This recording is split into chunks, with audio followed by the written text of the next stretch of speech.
Catch me if you can. Frank Abagnale.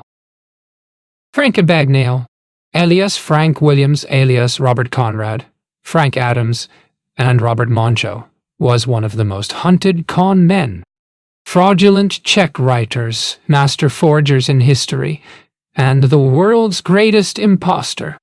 Ersatz airline pilot, assistant state attorney, pediatrician, college professor, FBI agent, Abagnale was known by the police of 26 foreign countries and all 50 states as the Skywayman. At 16, Abagnale dropped out of high school and left home to become an airline pilot, his life's dream, by converting an ordinary ID into an airline ID, donning a uniform purchased by ruse from a New York manufacturer, and counterfeiting a pilot's license. Abagnale found his way into Pan Am, with study and discreet inquiries. Abagnale picked up airline jargon and discovered that pilots could ride free anywhere in the world on any airline, and that hotels billed airlines direct and cash checks issued by airline companies. During the 5 years Abagnale was to fly for Pan Am, he bilked the company for a small fortune in cash, traveled several 100,000 miles at its expense, and nearly drove the public affairs people berserk. Hiding out in a southern city, Abagnale learned that the state attorney general was seeking assistance with a forged Harvard law transcript and 4 months of study. Abagnale passed the bar on the third try and succeeded in being hired at a salary of $12,800. For 9 months he practiced law, but when a real Harvard lawyer appeared on the scene, Abagnale figured it was time to move on. Abagnale fell into and out of other professions, until, unexpectedly, his identity was exposed and he's thrown into one of the most notorious prisons in France. Abagnale spent the next 4 years in various jails, and after a series of escapes, resigned himself to the fact that he had been caught for good. I was always aware of who I was in reality. My postures were always for purposes of monetary gain, but it would be wrong to say it was only for money. Money was just a part of it. I did have fun fooling people. It was exciting and at times glamorous. And I became so good at what I was doing that it just became natural for me to assume an identity other than my own. But it wasn't all acting, and I was always aware that if and when I was caught, I wasn't going to win any Oscars. I was going to prison. Catch me if you can. Frank W.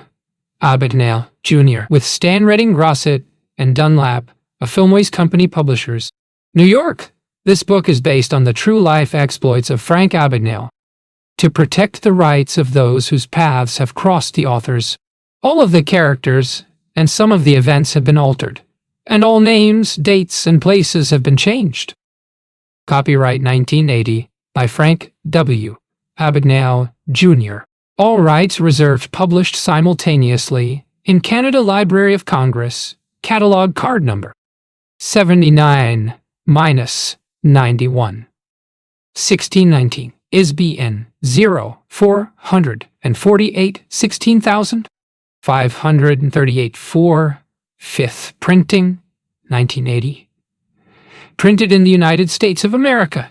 To my dad contents. 1. The Fledgling. 2. The Pilot. 3. Fly a Crooked Sky. 4. If I'm a Kid Doctor. Where's my jar of lollipops? 5. A law degree is just an illegal technicality. 6. Paper hanger in a Rolls-Royce. 7. How to tour Europe on a felony a day. 8. A small crew will do. It's just a paper airplane. 9. Does this tab include the tip? 10. Put out an APB. Frank Abagnale has escaped. Epilogue. Back cover photographs. Catch me if you can. Chapter 1. The Fledgling. A man's alter ego is nothing more than his favorite image of himself. The mirror in my room in the Windsor Hotel in Paris reflected my favorite image of me. A darkly handsome young airline pilot, smooth-skinned, bull-shouldered, and immaculately groomed. Modesty is not one of my virtues. At the time, virtue was not one of my virtues. Satisfied with my appearance, I picked up my bag, left the room, and 2 minutes later was standing in front of the cashier's cage. "Good morning, Captain," said the cashier in worn tones. The markings on my uniform identified me as a first officer, a co-pilot. But the French are like that. They tend to overestimate everything, save their women, wine, and art. I signed the hotel bill. She slid across the counter, started to turn away, then wheeled back, taking a payroll check from the inside pocket of my jacket. "Oh, can you cash this for me? Your Paris nightlife nearly wiped me out, and it'll be another week before I'm home." I smiled ruefully. She picked up the Pan American World Airways check and looked at the amount. "I'm sure we can, Captain, but I must get the manager to approve a check this large," she said. She stepped into an office behind her and was back in a moment. Displaying a pleased smile, she handed me the check to endorse. "I assume you want American dollars?" she asked, and without waiting for my reply, I counted out 50 bills. "I would appreciate it if you would take care of the necessary people." "Since I was so careless," I said, smiling. She beamed. "Of course, Captain. You are very kind," she said. "Have a safe flight, and please come back to see us." I took a cab to Orly, instructing the driver to let me off at the TDUA entrance. I bypassed the TDU ticket counter in the lobby and presented my FAA license and Pan Am ID card to the TDUA operations officer. He checked his manifest. "Okay, First Officer Frank Williams, dead heading to Rome. Fill this out, please." He handed me the familiar pink form for non-revenue passengers, and I penned in the pertinent data. I picked up my bag and walked to the customs gate marked "Crew Members Only." I started to heft my bag to the countertop, but the inspector, a wizened old man with a wispy mustache, recognized me and waved me through. A young boy fell in beside me as I walked to the plane, gazing with unabashed admiration at my uniform with its burnished gold stripes and other adornments. "You the pilot?" he asked. He was English from his accent. "Nah, just a passenger like you," I replied. "I fly for Pan Am." "You fly 707s?" I shook my head. "Used to," I said. "Right now I'm on DC-8s. I like kids." This one reminded me of myself a few years past. An attractive blonde stewardess met me as I stepped aboard and helped me to stow my gear in the crew's luggage bin. "We've got a full load this trip, Mr. Williams," she said. "You beat out 2 other guys for the jump seat. I'll be serving the cabin." "Just milk for me," I said, "and don't worry about that if you get busy. Hitchhikers aren't entitled to anything more than the ride." I ducked into the cabin. The pilot, co-pilot, and flight engineer were making their pre-takeoff equipment and instrument check, but they paused courteously at my entrance. "Hi, Frank Williams, Pan Am, and don't let me interrupt you," I said. "Gary Giles," said the pilot, sticking out his hand. He nodded toward the other 2 men. "Bill Austin, number 2nd, and Jim Wright. Good to have you with us." I shook hands with the other 2 airmen and dropped into the jump seat, leaving them to their work. We were airborne within 20 minutes. Giles took the 707 up to 30,000 feet, checked his instruments, cleared with the Orly Tower, and then uncoiled himself from his seat. He appraised me with casual thoroughness and then indicated his chair. "Why don't you fly this bird for a while, Frank?" he said. "I'll go back and mingle with the paying passengers." His offer was a courtesy gesture sometimes accorded a dead-heading pilot from a competing airline. I dropped my cap on the cabin floor and slid into the command seat, very much aware that I had been handed custody of 140 lives, my own included. Austin, who had taken the controls when Giles vacated his seat, surrendered them to me. "You got it, Captain," he said, grinning. I promptly put the giant jet on automatic pilot and hoped to hell the gadget worked, because I couldn't fly a kite. I wasn't a Pan Am pilot, or any other kind of pilot. I was an imposter, one of the most wanted criminals on 4 continents, and at the moment, I was doing my thing, putting a super hype on some nice people. I was a millionaire twice over and half again before I was 21. I stole every nickel of it and blew the bulk of the bundle on fine threads. Gourmet foods, luxurious lodgings, fantastic foxes, fine wheels, and other sensual goodies. I partied in every capital in Europe, basked on all the famous beaches, and good-timed it in South America, the South Seas, the Orient, and the more palatable portions of Africa. It wasn't altogether a relaxing life. I didn't exactly keep my finger on the panic button, but I put a lot of mileage on my running shoes. I made a lot of exits through side doors, down fire escapes or over rooftops. I abandoned more wardrobes in the course of 5 years than most men acquire in a lifetime. I was slipperier than a buttered escargot. Oddly enough, I never felt like a criminal. I was one, of course, and I was aware of the fact. I have been described by authorities and news reporters as one of this century's cleverest bum-check passers, flim-flam artists and crooks, a con man of Academy Award caliber. I was a swindler and poser of astonishing ability. I sometimes astonished myself with some of my impersonations and shenanigans, but I never at any time deluded myself. I was always aware that I was Frank Abagnale Jr., that I was a check swindler and a faker, and if and when I were caught, I wasn't going to win any Oscars. I was going to jail. I was right, too. I did time in a French pokey, served a stint in a Swedish slammer, and cleansed myself of all my American sins in the Petersburg, Virginia, federal jug. While in the last prison, I voluntarily subjected myself to a psychological evaluation by a University of Virginia criminologist psychiatrist. He spent 2 years giving me various written and oral tests, using truth serum injections and polygraph examinations on various occasions. The shrink concluded that I had a very low criminal threshold. In other words, I had no business being a crook in the first place. One of the New York cops who'd worked hardest to catch me read the report and snorted. "This head doctor's gotta be kiddin' noose," he scoffed.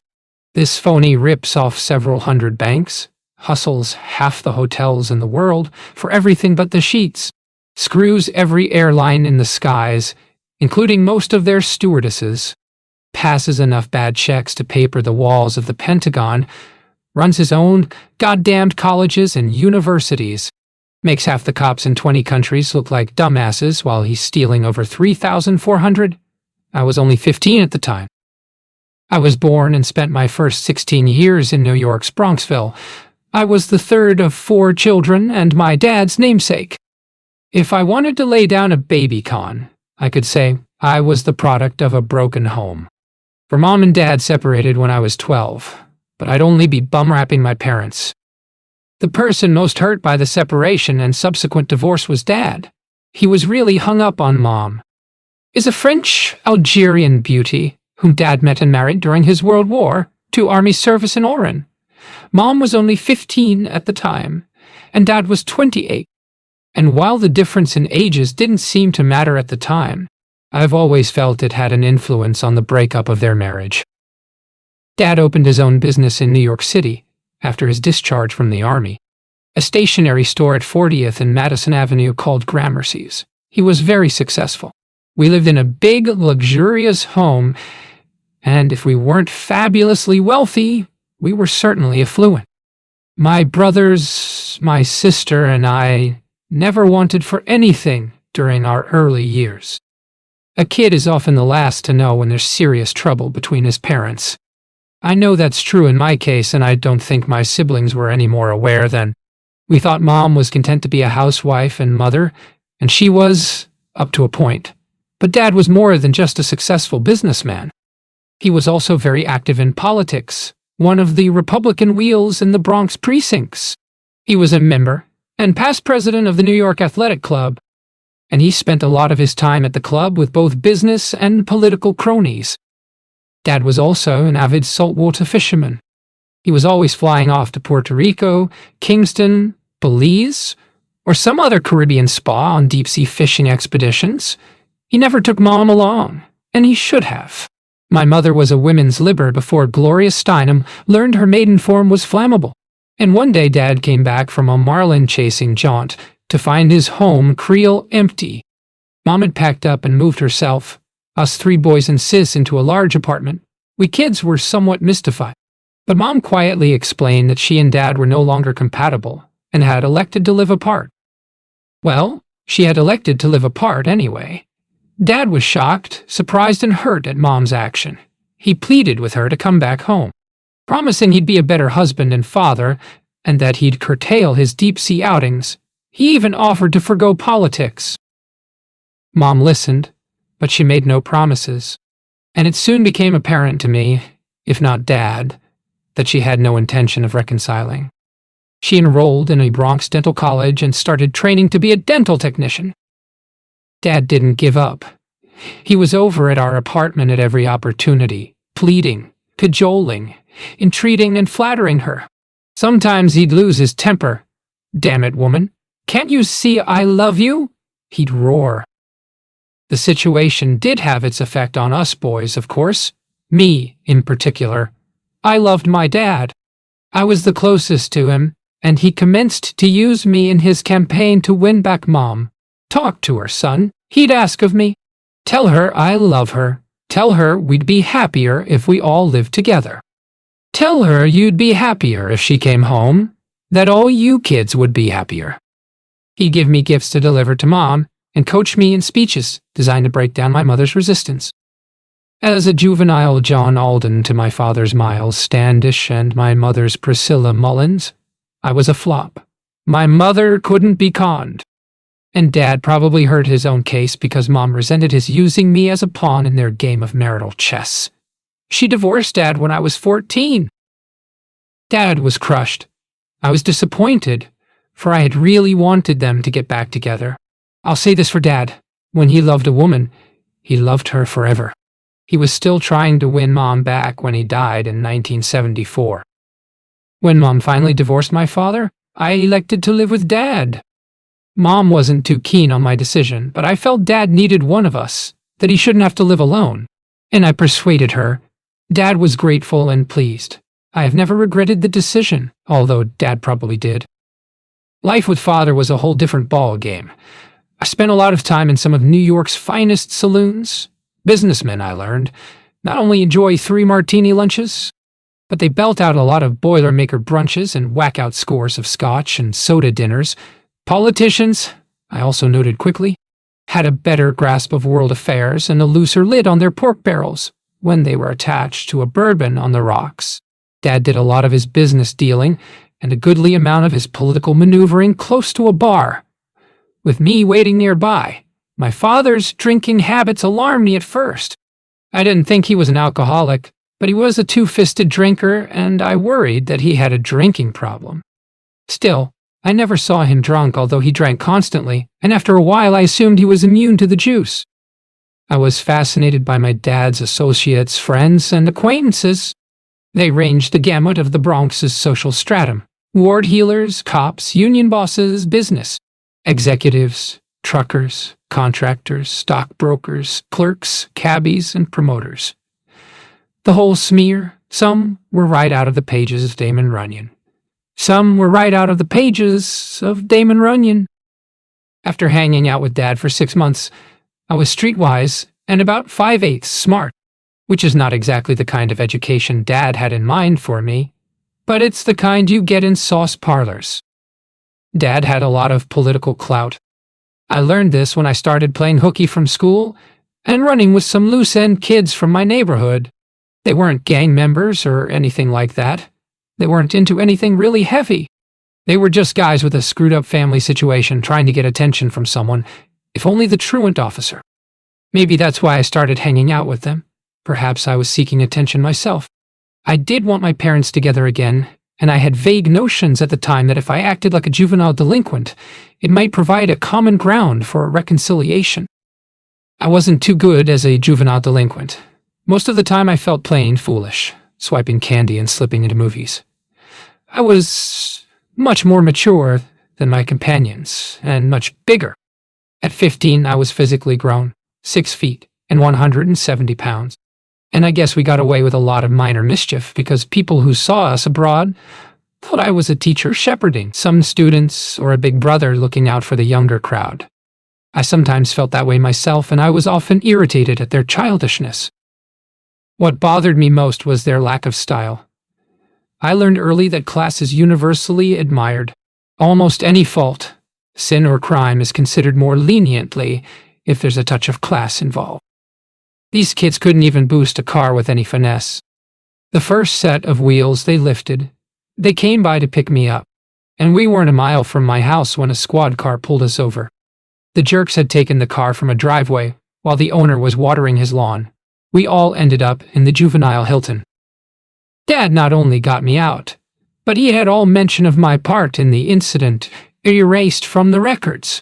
It was a bit of ward-healing wizardry that was to cost a lot of cops a lot of sleep in future years. Even an elephant is easier to find if you can pick up his trail at the start of the hunt. Dad didn't chew me out. We all make mistakes, son, he said. I know what you were trying to do, but that's not the way to do it. Under the law, you're still a child, but you're man-sized. Maybe you ought to try thinking like a man. I dropped my erstwhile chums, started going to school regularly again, and got a part-time job as a shipping clerk in a Bronxville warehouse. Dad was pleased, so pleased he bought me an old Ford, which I proceeded to fix up into a real fox trap. If I had to place any blame for my future nefarious actions, I'd put it on the Ford. That Ford fractured every moral fiber in my body. It introduced me to girls, and I didn't come to my senses for 6 years. They were wonderful years. There are undoubtedly other ages in a man's life when his reasoning power is eclipsed by his libido, but none presses on the prefrontal lobes like the post-puberty years when the thoughts are running, and every luscious chick who passes increases the flow. At 15, I knew about girls, of course. They were built differently than boys. But I didn't know why until I stopped at a red light one day after renovating the Ford, and saw this girl looking at me in my car. When she saw she had my attention, she did something with her eyes, jiggled her front and twitched her behind. And suddenly I was drowning in my thoughts. She had ruptured the dam. I don't remember how she got into the car or where we went after she got in, but I do remember she was all silk, softness. Nuzzly, warm, sweet, smelling, and absolutely delightful. And I knew I'd found a contact sport that I could really enjoy. She did things to me that would lure a hummingbird from a hibiscus and make a bulldog break his chain. I am not impressed by today's tomes on women's rights in the bedroom. When Henry Ford invented the Model T, women shed their bloomers and put sex on the road. Women became my only vice. I reveled in them. I couldn't get enough of them. I woke up thinking of girls. I went to bed thinking of girls. All lovely, leggy, breathtaking, fantastic, and enchanting. I went on girl scouting forays at sunrise. I went out at night and looked for them with a flashlight. Don Juan had only a mild case of the hots compared to me. I was obsessed with foxy women.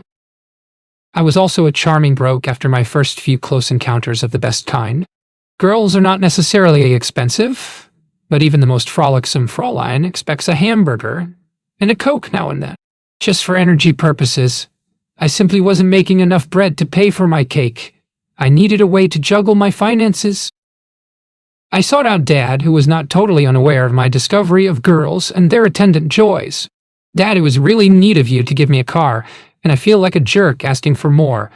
But I've got problems with that car, I pleaded. I need a gas credit card. I only get paid once a month, and what with buying my school lunches, going to the games, dating and stuff, I don't have the dough to buy gas sometimes. I'll try and pay the bill myself, but I promise I won't abuse your generosity if you'll let me have a gas card. I was as glib as an Irish horse trader at the time, and at the time I was sincere.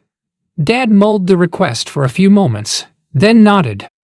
All right, Frank, I trust you, he said, taking his mobile card from his wallet. You take this card and use it. I won't charge anything to mobile from now on. It'll be your card, and within reason, if 11 be your responsibility to pay this bill each month when it comes in, I won't worry about your taking advantage of me. He should have.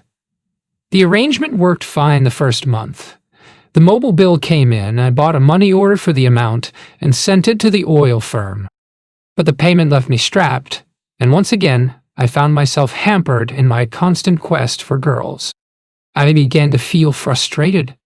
After all, the pursuit of happiness was an inalienable American privilege, wasn't it? I felt I was being deprived of a constitutional right. Someone once said there's no such thing as an honest man. He was probably a con man. It's the favorite rationale of the pigeon dropper. I think a lot of people do fantasize about being a super criminal, an international diamond thief, or something like that. But they confine their larceny to daydreams. I also think a lot of other people are actually tempted now and then to commit a crime, especially if there's a nice bundle to be had, and they think they won't be connected with the caper. Such people usually reject the temptation. They have an innate perception of right and wrong, and common sense prevails. But there's also a type of person whose competitive instincts override reason. They are challenged by a given situation in much the same manner a climber is challenged by a tall peak, because it's there. Right or wrong are not factors, nor are consequences. These people look on crime as a game, and the goal is not just the loot. It's the success of the venture that counts. Of course, if the booty is bountiful, that's nice, too. These people are the chess players of the criminal world. They generally have a genius-level IQ, and they're mental knights, and bishops are always on the attack. They never anticipate being checkmated. They are always astonished when a cop with average intelligence rooks them, and the cop is always astonished at their motives. Crime as a challenge? But it was the challenge that led me to put down my first scam.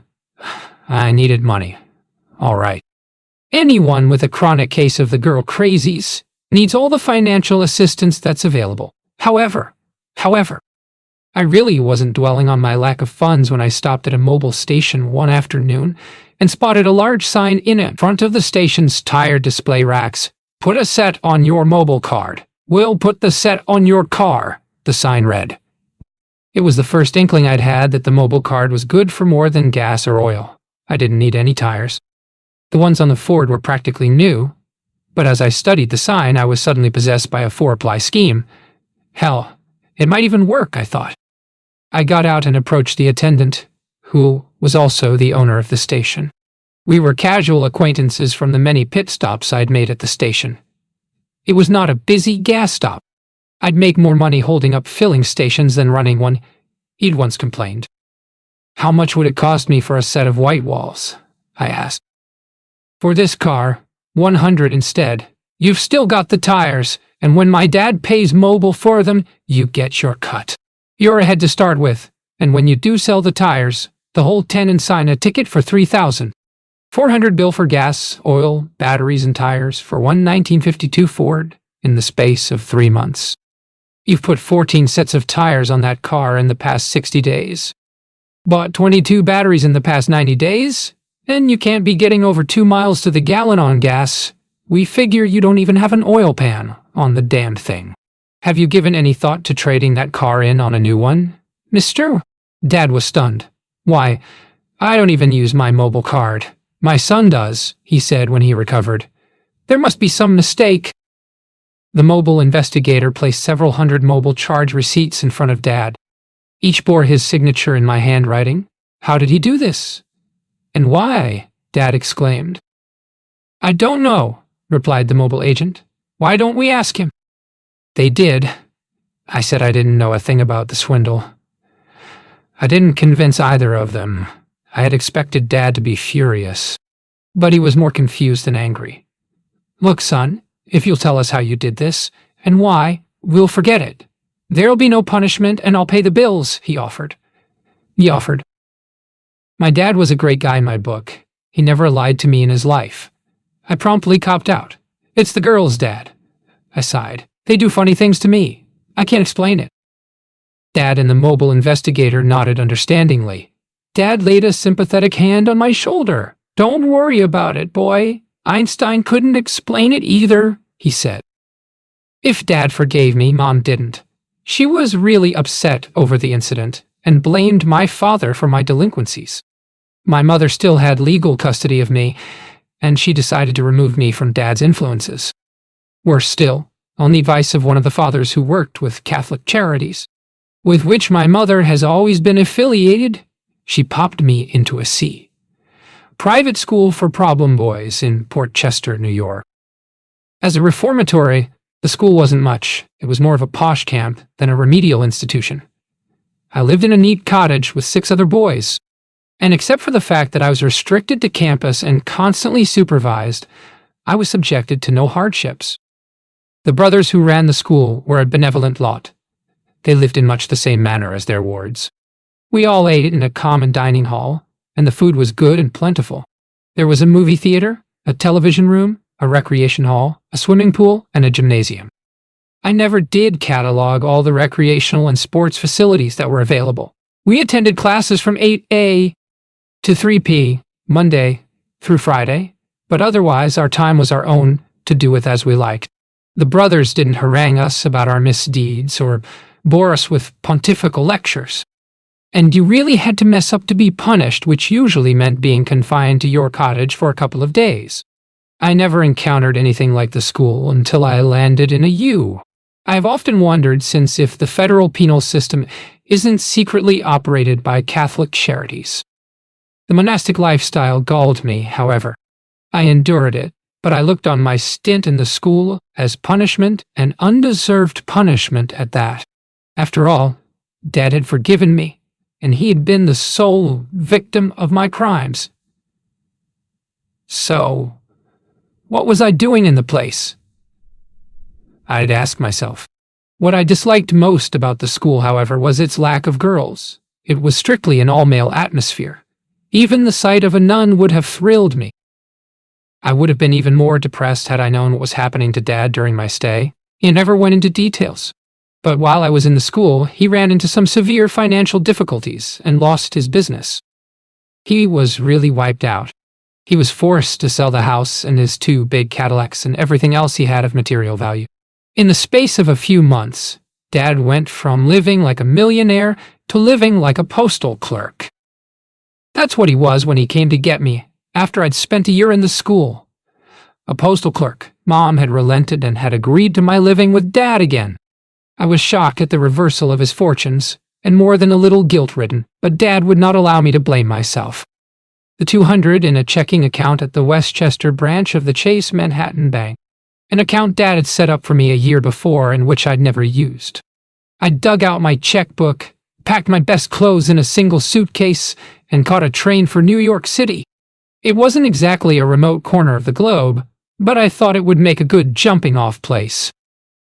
If I'd been some runaway from Kansas or Nebraska, New York, with its subway bedlam, awesome skyscrapers, chaotic streams of noisy traffic, and endless treadmills of people, might have sent me scurrying back to the prairies. But the Big Apple was my turf, or so I thought. I wasn't off the train an hour when I met a boy my own age, and conned him into taking me home with him. I told his parents that I was from upstate New York, that both my mother and father were dead, that I was trying to make it on my own, and that I needed a place to stay until I got a job. They told me I could stay in their home as long as I wanted. I had no intentions of abusing their hospitality. I was eager to make a stake and leave New York, although I had no ideas at the moment as to where I wanted to go or what I wanted to do. I did have a definite goal.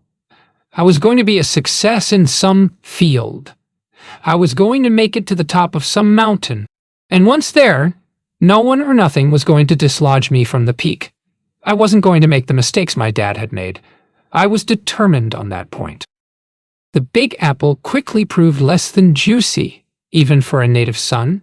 I had no problem finding a job.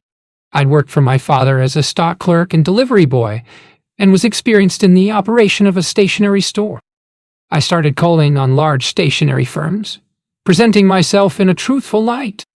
I was only 16, I said, and I was a high school dropout. But I was well versed in the stationery business. The manager of the third firm I visited hired me at $60 a week, even if I stayed in the shabbiest hotel and ate at the automats. Even more disheartening, I was reduced to the role of spectator in the dating game, to the girls I'd met so far. A stroll in Central Park and a hot dog from a street vendor's cart would not qualify as an enchanted evening. I wasn't too enchanted with such a dalliance myself. Hot dogs make me belch. I analyzed the situation and arrived at this conclusion. I wasn't being paid lowly wages because I was a high school dropout, but because I was only 16. A boy simply wasn't worth a man's wages. So I aged 10 years overnight. It had always surprised people, especially women, to learn I was still a teenager. I decided that since I appeared older, I might as well be older. I'd excelled in graphic arts in school. I did a credible job of altering the birth date on my driver's license from 1948 to 1938. Then I went out to test the job market as a 26-year-old high school dropout, with proof of my age in my wallet. I learned the pay scale for a man without a high school diploma wasn't something that would embarrass the creators of the Minimum Wage Act. No one questioned my new age, but the best offer made me was $110 a week, but I couldn't live on that amount. I was too enamored of the ladies, and any horse player can tell you that the surest way to stay broke is playing the fillies. The girls I was romancing were all running fillies, and they were costing me a bundle. I started writing checks on my 10, or at most 20 or 289, but I can't take a check. I acted disappointed. Well, gosh, Mr. Rosen, I'll have to go cash a check then, and bring you the cash. Rosen shook his head. Can't take cash either, he said. I'm going to have to bill this back to your employee account number, and it'll be deducted from your uniform allowance or taken out of your paycheck. That's the way. To the power of 111. We do it here. Rosen was a veritable fount of airline operations information, and I was grateful. He handed me a form in triplicate, and I commenced to fill in the required information. Opposite the space for my name were 5 small connected boxes, and I assumed rightly that they were for an employee's payroll account number. 5 boxes, 5 digits. I filled in the boxes with the first 5 numbers that came to mind, signed the form, and pushed it back to Rosen. He snapped off the bottom copy, handed it to me. Thank you very much, Mr. Rosen, I said, and left, carrying the lovely uniform. If Rosen answered, I didn't hear him. I went back to my room and dialed the pan and switchboard again. Excuse me, but I was referred to the stores department, I said, acting confused. What is that, please? I'm not with the company and I have to make a delivery there. The switchboard girl was most helpful. Stores is our employee commissary, she said. It's in Hangar 14 at Kennedy Airport. Do you need directions? I said I didn't and thanked her. I took an airport bus to Kennedy and was dismayed when the driver let me off in front of Hangar 14. Whatever stores Pan Am kept in Hangar 14, they had to be valuable. The hangar was a fortress, surrounded by a tall cyclone fence topped with strands of barbed wire and its entrances guarded by armed sentries. A sign on the guard shack at each entrance warned, employees only.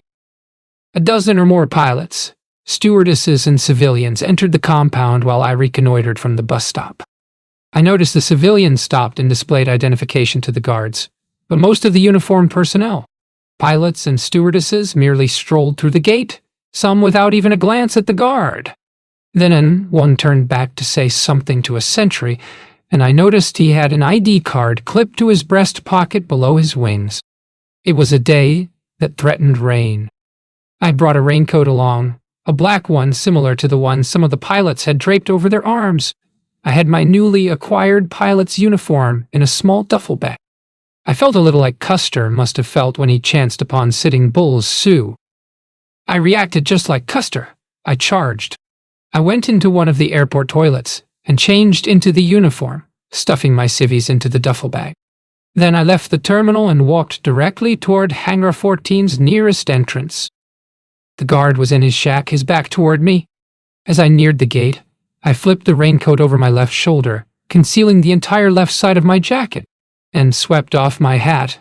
When the guard turned to confront me, I was combing my hair with my fingers, my hat in my left hand. I didn't break stride. I smiled and said crisply, "Good evening." He made no effort to stop me, although he returned my greeting. A moment later, I was inside Hangar 14. It was indeed a hangar. A gleaming 707, parked at the rear of the building, dominated the interior. But Hangar 14 was also an immense compartmented office structure containing the offices of the chief pilot and chief stewardess, the firm's meteorology offices, and dozens of other cubicles that I presumed accommodated other Pan Am functions or personnel. The place was teeming with human traffic. There seemed to be dozens of pilots, scores of stewardesses, and innumerable civilians milling around. I presumed the latter were clerks, ticket agents, mechanics, and other non-flying personnel. I hesitated in the lobby, suddenly apprehensive.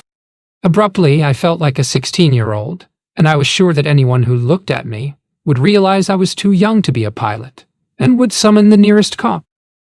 I didn't turn ahead. Those who did glance at me displayed no curiosity or interest. There was a large placard on a facing wall listing various departments, and with arrows pointing the way. Stores was down a corridor to my left, and proved to be a military-like cubicle with a myriad of box-holding shelves. A lanky youth with his name embroidered on the right side of his shirt rose from a chair in front of a large desk as I stopped at the counter. "Can I help ya?" he asked in molasses tones. It was the first real southern drawl I'd ever heard. I liked it. "Yes," I said, and attempted a rueful grin. "I need a pair of wings and a hat emblem. My 2-year-old took mine off my uniform last night, and he won't, or can't, tell me what he did with them." The storekeeper laughed. "We got mo wings on kids and gals, and we got on pilots, I spect," he said drawly. "We sure replace a lot of 'em anyway. Here you are. Gimme your name and employee number." He took a form from a file slot on his desk and laid it on the counter with a pair of golden wings and a Pan Am cap badge and stood, pen poised. "Robert Black, First Officer 35,099, I said, affixing the hat emblem and pinning the wings on my tunic. "I'm out of Los Angeles. You need an address there?" He grinned. "Nah, damned computers don't need nothing but numbers," he replied, handing me a copy of the purchase form. I loitered leaving the building, trying to mingle unobtrusively with the crowd. I wanted to pick up as much information as possible on airline pilots and airline operations, and this seemed a good opportunity to glean a few tidbits. Despite the number of pilots and other aircrewmen in the building, they all seemed to be strangers to one another. I was especially interested in the plastic enclosed cards, obviously identification of some sort, that most of the pilots sported on their breasts. The stewardesses, I observed, had similar ID cards, but had them clipped to their purse straps. A couple of pilots were scanning notices tacked on a large bulletin board in the lobby. I stopped and pretended to look at some of the notices, FAA or Pan Am memos mostly, and was afforded a close-up view of one pilot's ID card.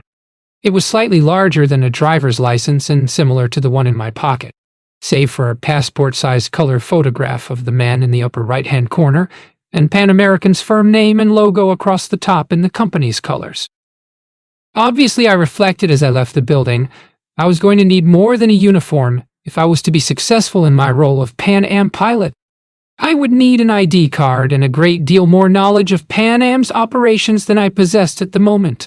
I put the uniform away in my closet and started haunting the public library and canvassing bookstores, studying all the material available on pilots flying in airlines. One small volume I encountered proved especially valuable. It was the reminiscences of a veteran Pan American flight captain, replete with scores of photographs and containing a wealth of airline terminology. It was not until later I learned that the pilot's phraseology was somewhat dated.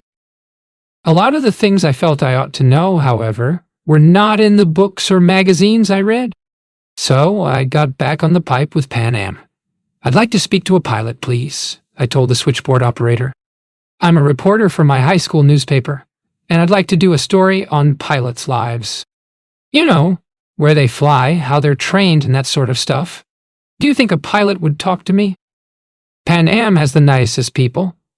"Well, I can put you through to operations, the crew lounge," said the woman. "There might be someone sitting around there that might answer some of your questions." There was a captain who was happy to oblige. He was delighted that young people showed an interest in making a career in the airline field. I introduced myself as Bobby Black, and after some innocuous queries, I started to feed him the questions I wanted answered. "What's the age of the youngest pilot flying for Pan Am?" "Well, that depends," he answered. "We have some flight engineers who are probably no older than 23 or 24. Our youngest co-pilot is probably up in his late 20s. Your average captain is close to 40, or in his 40s probably. I see, I said. Well, would it be impossible for a co-pilot to be 26? Or even younger? Oh, no, he answered quickly. I don't know that we have that many in that age bracket, but some of the other airlines do have a lot of younger co-pilots.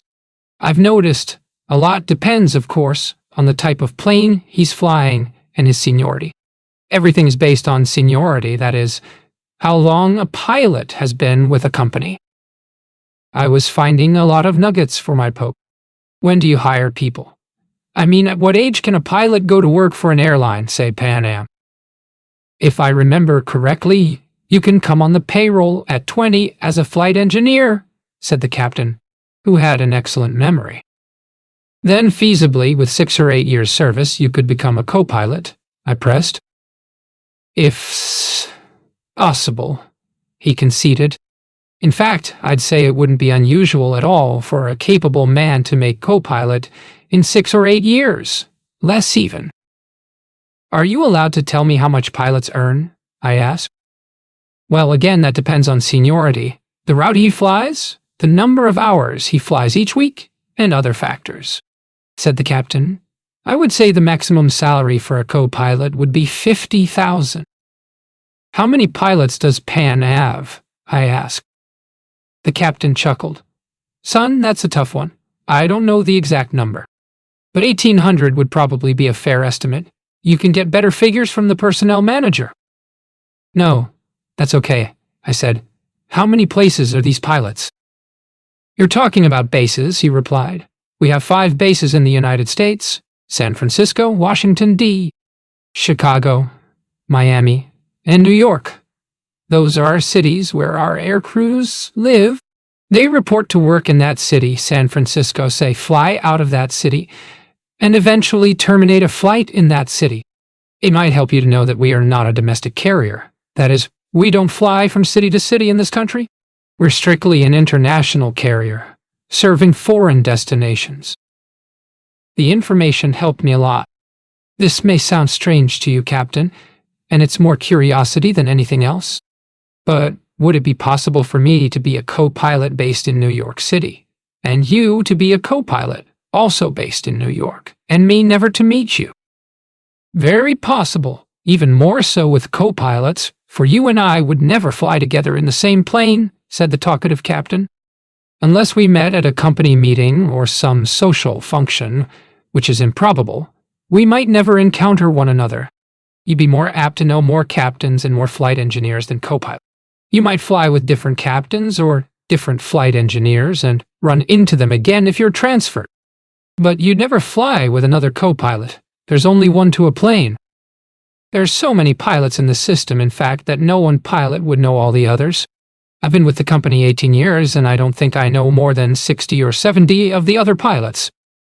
The captain's verbal pinballs were lighting up all the lights in my little head. I've heard that pilots can fly free. I mean as a passenger, not as a pilot.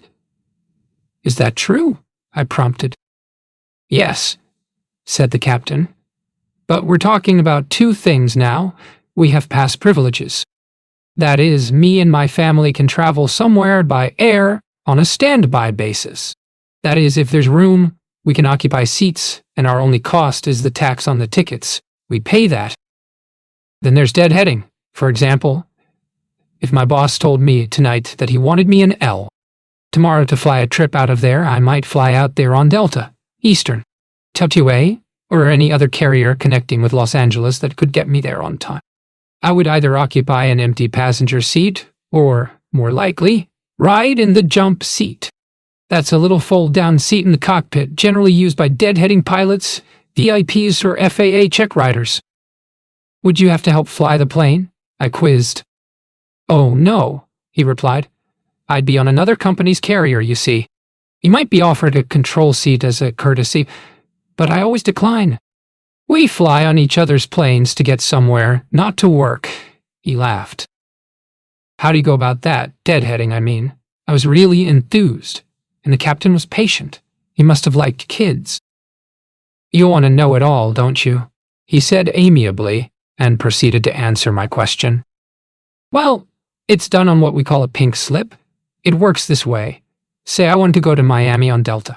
I go down to Delta Operations, show them my Pan Am ID card, and I fill out a Delta pink slip, stating my destination and giving my position with Pan Am, my employee number, and my FAA pilot's license number. I get a copy of the form, and that's my jump. I give that copy to the stewardess when I board, and that's how I get to ride in the jump seat. I wasn't through, and he didn't seem to mind my continuing. What's a pilot's license look like? I asked. Is it a certificate that you can hang on the wall? Or like a driver's license? Or what? He laughed. No, it's not a certificate you hang on the wall. It's kind of hard to describe, really. It's about the size of a driver's license, but there's no picture attached. It's just a white card with black printing on it. I decided it was time to let the nice man go back to his comfortable seat.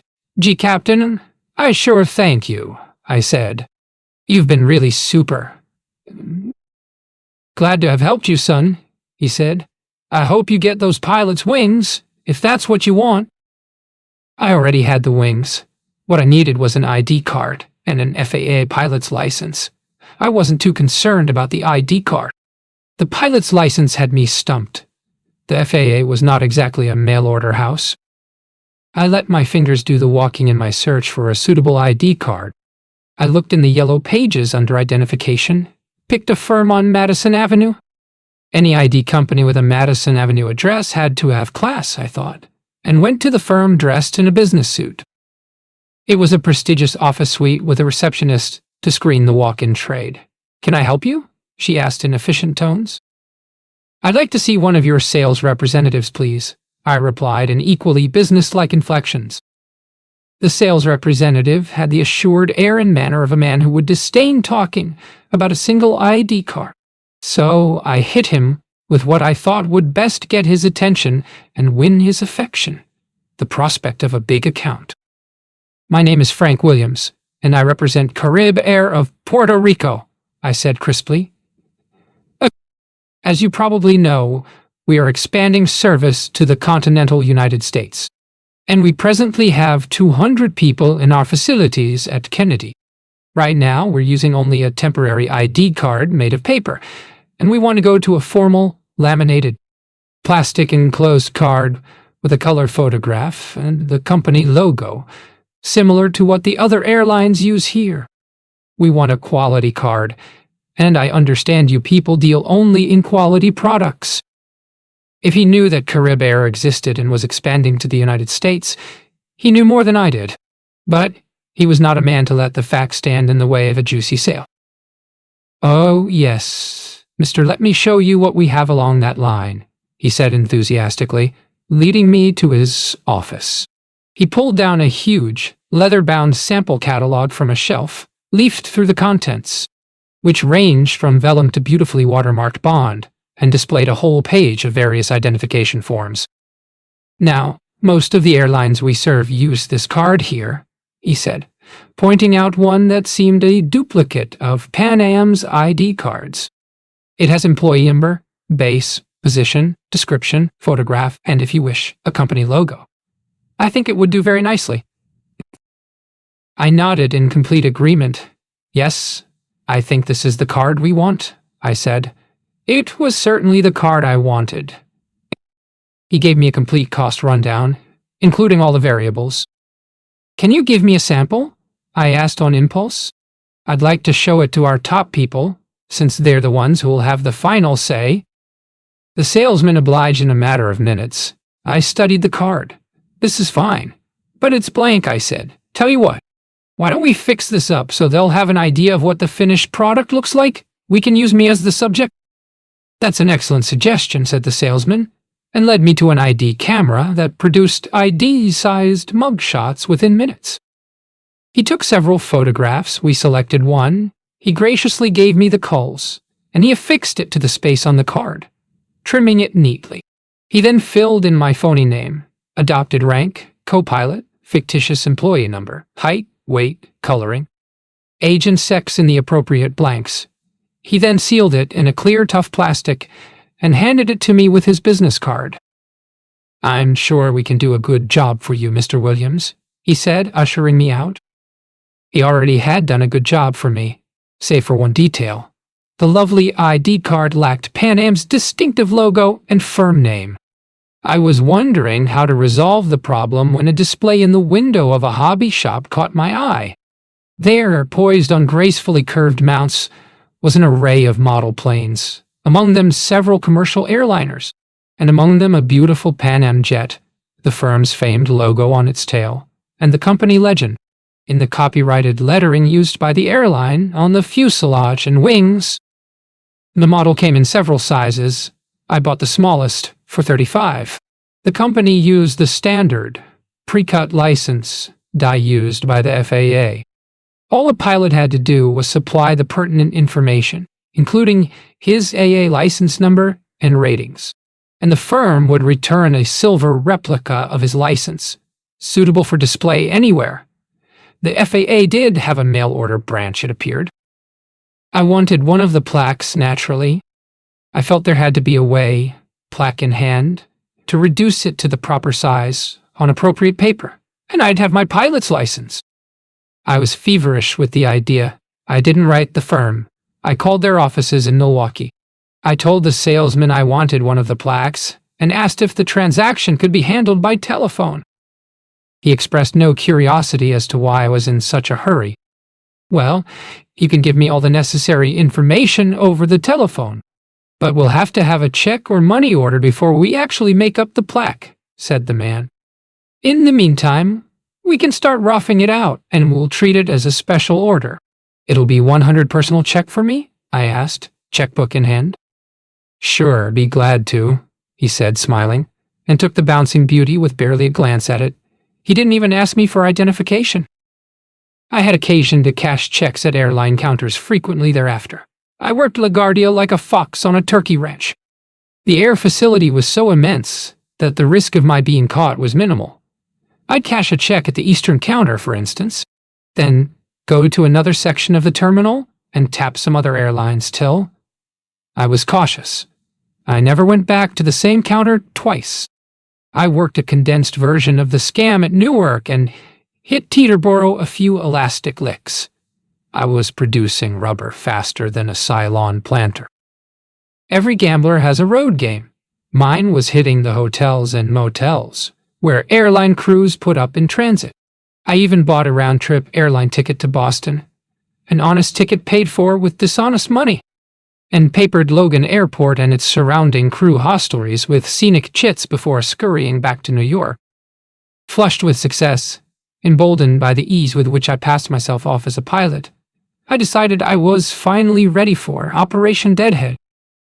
I'd been living in a walk-up flat on the west side. I'd rented the small apartment under the name Frank Williams, and I'd paid my rent punctually and in cash. The landlady, whom I saw only to tender the rent money, thought I worked in a stationery store. None of the other tenants knew me, and I'd never appeared around the building in my pilot's uniform. I had no telephone, and I'd never received mail at the address. When I packed and left the flat, there was no trail to follow. The best bell-mouthed hound in the Blue Ridge Mountains couldn't have picked up my spoor. I took a bus to LaGuardia and went to Eastern's operations office.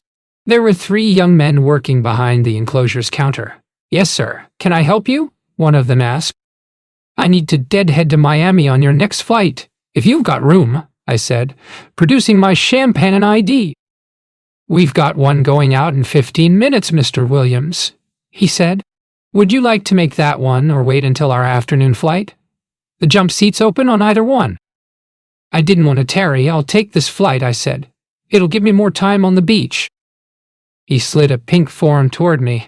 I'd never seen one before, but it was familiar because of my interview with the helpful Pan Am captain. The information elicited was minimal: name, company, employee number, and position. I filled it out, handed it back to him, and he popped off the top copy and handed it to me. I knew that was my boarding pass. Then he picked up the telephone and asked for the FAA tower, and my stomach was suddenly full of yellow butterflies. "This is Eastern," he said. "We've got a jump on Flight 602 to Miami. Frank Williams, co-pilot, Pan Am." "Okay, thanks." He hung up the telephone and nodded toward a door outside the glass window. "You can go through there, Mr. The aircraft is boarding at the gate to your left." It was a 7:27. Most of the passengers had already boarded. I handed my pink slip to the stewardess at the door to the aircraft and turned toward the cockpit like I'd been doing this for years. I felt cocky and debonair as I stowed my bag in the compartment indicated by the stewardess and squeezed through the small hatch into the cabin. "Hi, I'm Frank Williams," I said to the three men seated inside. They were busy with what I later learned was a check-off list and ignored me except for nods of acceptance. I looked around the instrument-crammed cabin, and the butterflies started flying again. I didn't see a jump seat, whatever a jump seat looked like. There were only 3 seats in the cockpit, and all of them were occupied. Then the flight engineer looked up and grinned. "Oh, sorry," he said, reaching behind me and closing the cabin door. "Have a seat." As the door closed, a tiny seat attached to the floor clicked down. I eased down into the small perch, feeling the need for a cigarette, and I didn't smoke. No one said anything else to me until we were airborne. Then the captain, a ruddy-faced man with tints of silver in his brown hair, introduced himself. The co-pilot and the flight engineer. "How long you been with Pan Am?" asked the captain, and I was aware from his tone that he was just making conversation. "This is my 8th year," I said, and wished immediately I'd said 6. None of the 3 evinced any surprise, however. It apparently was a tenure compatible with my rank. "What kind of equipment are you on?" queried the co-pilot. 707s, I said. I was on DC-8s until a couple of months ago. Although I felt like I was sitting on a bed of hot coals all the way to Miami, it was really ridiculously easy. I was asked where I'd received my training, and I said Embry-Riddle. I said Pan Am had hired me right out of school. After that, the conversation was desultory and indifferent, and mostly among the 3 Eastern officers. Nothing else was directed toward me that might threaten my assumed status. At one point, the co-pilot, who was handling traffic, handed me a pair of earphones and asked if I wanted to listen in. But I declined, saying I preferred a rock station. That brought a laugh. I did monitor their talk diligently, storing up the slang phrases that passed among them and noting how they used the airline jargon. They were all 3 married, and a lot of their conversation centered around their families. The stewardess who served the cabin was a cute little brunette. When I went to the toilet, I stopped en route back to the cockpit and engaged her in a conversation. I learned she was laying over in Miami, and before I returned to the cabin, I had made a date with her for that night. She was staying with a girlfriend who lived there. I thanked the flying officers before deplaning. They casually wished me luck, and the captain said the jump seat was generally available, anytime you need it. I'd never been to Miami before. I was impressed and excited by the colorful tropical vegetation, and the palms around the terminal, the warm sun, and the bright, clean air. The lack of tall buildings, the seeming openness of the landscape, the gaudy and casual attire of the people milling around the airport terminal made me feel like I'd been set down in a strange and wonderful land.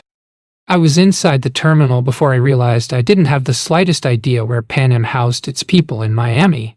Well, there was an easy way to find out. I walked up to the Pan Am ticket counter, and the girl behind the counter, who was busy with passengers, excused herself and stepped over to face me. "Can I help you?" she asked, looking at me curiously. "Yes," I said. "This is my first layover in Miami. I'm here on a replacement status. I normally don't fly trips in here, and I came in such a hurry that no one told me where the hell we stay here. Where did we lay over here?" "Oh yes, sir, we stay at the Skyway Motel if it's going to be less than 24 hours, she responded, suddenly all aid and assistance. "It will be," I said. "Well, it's only a short distance," she said. "You can wait on the crew bus, or you can just take a cab over there." "Are you going to take a cab?" "I think so," I replied. I knew I was going to take a cab. I wasn't about to get on a bus full of real Pan Am flight people. "Wait a minute, then," she said, and stepped over to her station. She opened a drawer and took out a claim check-sized card and handed it to me. "Just give that to any of the cab drivers out front. Have a good stay." Damned if it wasn't a ticket for a free cab ride, good with any Miami cab firm. Airline people lived in the proverbial land of milk and honey, I thought as I walked out of the terminal. I like milk, and I knew I was in the right hive when I checked in at the motel. I registered under my phony name and put down General Delivery, New York, as my address. The registration clerk took the card, glanced at it, then stamped "Airline Crew" in red ink across its face. "I'll be checking out in the morning," I said. She nodded. "All right, you can sign this now if you want, and you won't have to stop by here in the morning." "I'll just sign it in the morning," I replied. "I might run up some charges tonight." She shrugged and filed the card. I didn't see any Pan Am crewmen around the motel. If there were any around the pool, where a lively crowd was assembled, I drew no attention from them. In my room, I changed into casual attire and called the Eastern stewardess at the number she'd given me. She picked me up in her friend's car, and we had a ball in the Miami beach night spots. I didn't put any moves on her, but I wasn't being gallant. I was so turned on by the success of my first adventure as a bogus birdman that I forgot about it. By the time I remembered, she'd dropped me at the Skyway and gone home. I checked out at 5:30 the next morning. There was only a sleepy-faced night clerk on duty when I entered the lobby. He took my key and gave me my room bill to sign. "Can I get a check cashed?" I asked as I signed the tab. "Sure, do you have your ID card?" he said. I handed it to him and wrote out a check for 20 bills. I took a cab to the airport, and an hour later, dead-headed to Dallas on a Braniff flight. The Braniff flight officers were not inquisitive at all, but I had a few tense moments en route. I wasn't aware that Pan Am didn't fly out of Dallas. I was aware that deadheading pilots were always supposed to be on business. "What the hell are you going to Dallas for?" the co-pilot asked in casually curious tones.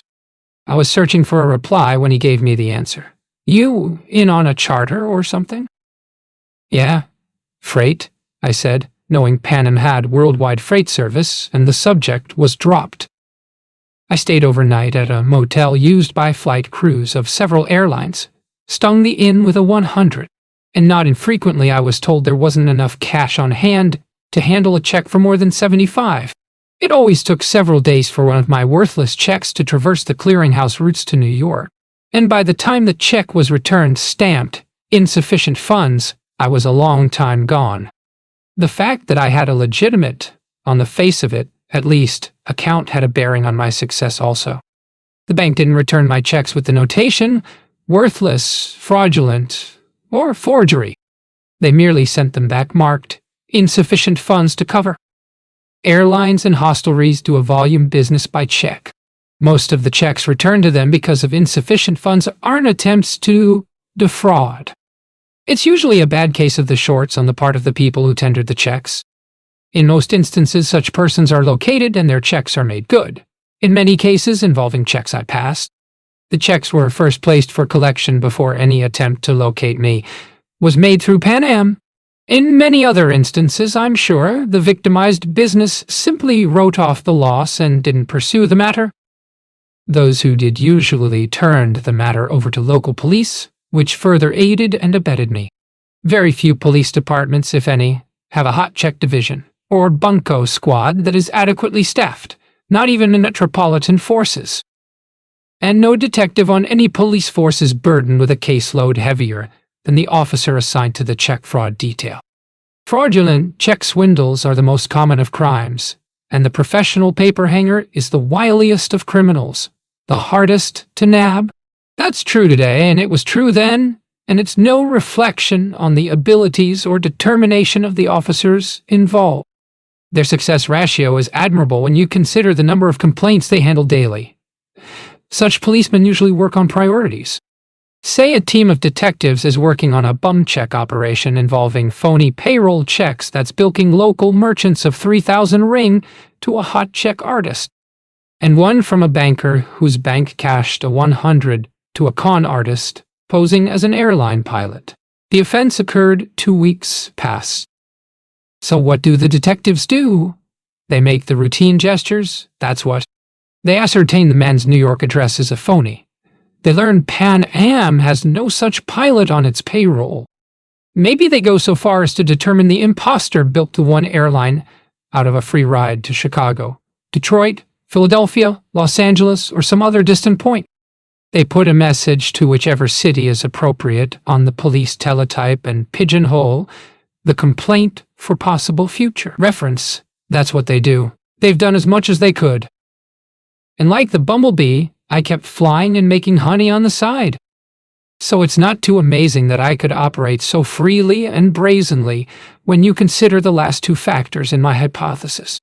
The National Crime Information Center, NSIC, did not exist as a police tool during the period. Had I had to contend with the computerized police link, with its vast and awesome reservoir of criminal facts and figures, my career would probably have been shortened by years. And lastly, I was pioneering a scam that was so implausible, so seemingly impossible, and so brass-balled blatant that it worked. In the last months of my adventures, I ran into a continental captain with whom I had dead-headed a couple of times. It was a tense moment for me, but he dispelled it with the warmth of his greeting. Then he laughed and said, "You know, Frank, I was talking to a Delta stewardess a couple of months ago, and she said you were a phony. I told her that was bullshit, that you'd handled the controls of my bird. What did you do to that girl, boy? Kick her out of bed?" My adventures. The first few years, that's exactly what they were for me. Adventures. Adventures in crime, of course, but adventures nonetheless. I kept a notebook, a surreptitious journal, in which I jotted down phrases, technical data, miscellaneous information, names, dates, places, telephone numbers, thoughts, and a collection of other data I thought was necessary or might prove helpful.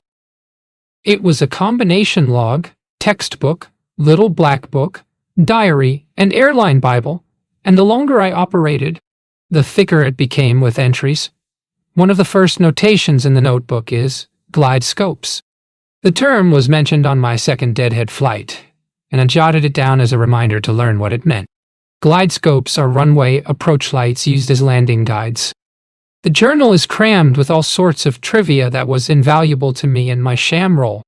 If you're impersonating a pilot, it helps to know things like the fuel consumption of a 7 flight, 2,000 gallons an hour. That planes flying west maintain altitudes at even-numbered levels 20,000 feet, 24,000 feet, etc., while eastbound planes fly at odd-numbered altitudes 19,000 feet, 27,000 feet, etc., or that all airports are identified by code LOX Los Angeles, JFK, or LGA, New York, etc. Little things mean a lot to a big phony. The names of every flight crew I met, the type of equipment they flew, their route, their airline and their base went into the book as some of the more useful data. Like I'd be deadheading on a national flight. Where are you guys out of? Oh, we're in Miami based. A sneak look into my notebook then. Hey, how's Red doing? One of you's got to know Red O'Day. How was that Irishman? All three knew Red O'Day. Hey, you know Red, huh? Yeah, I've deadheaded a couple of times with Red. He's a great guy. Such exchanges reinforced my image as a pilot, and usually averted the mild cross-examinations to which I'd been subjected at first. Just by watching and listening, I became adept in other things that enhanced my pose. After the second flight, whenever I was offered a pair of earphones with which to listen in on airline traffic, I always accepted, although a lot of pilots preferred a squawk box, in which case no earphones were needed. I had to improvise a lot. Whenever I'd dead into a city not used by Pan Am, such as Dallas, and didn't know which motels or hotels were used by airline crews, I'd simply walk up to the nearest airline ticket counter. "Listen, I'm here to work a charter that's coming in tomorrow. Where do the airlines stay around here?" I'd ask. I was always supplied with the name or names of a nearby inn or inns. I'd pick one, go there and register, and I was never challenged when I asked that Pan Am be billed for my lodging. All they asked was Pan Am's address in New York. At intervals, I'd hole up in a city for 2 or 3 weeks for logistics purposes. I'd open an account in, say, a San Diego bank or a Houston bank. Giving the address of an apartment I'd rented for the occasion. I always rented a pad that could be had on a month-to-month basis, and when my little box of personalized checks arrived, I would pack up and take to the airways again. I knew I was a hunted man, but I was never sure how closely I was being pursued or who was in the posses those first 2 years. Any traveling con man occasionally gets the jitters, certain he's about to be collared, and I was no exception. Whenever I got a case of the wibbies, I'd go to earth like a fox. Or with a fox. Some of the girls I dated came on pretty strong, making it apparent they thought I was marriage material. I had a standing invitation from several to visit them in their homes for a few days and get to know their parents. When I felt the need to hide out, I'd drop in on the nearest one and stay for a few days or a week, resting and relaxing. I hit it off well with the parents in every instance. None of them ever found out they were aiding and abetting a juvenile delinquent. When I felt the situation was cool again, I'd take off, promising the particular girl that I'd return soon and we'd talk about our future. I never went back, of course. I was afraid of marriage. Besides, my mother would not have permitted it. I was only 17. Chapter 4, If I'm a Kid Doctor.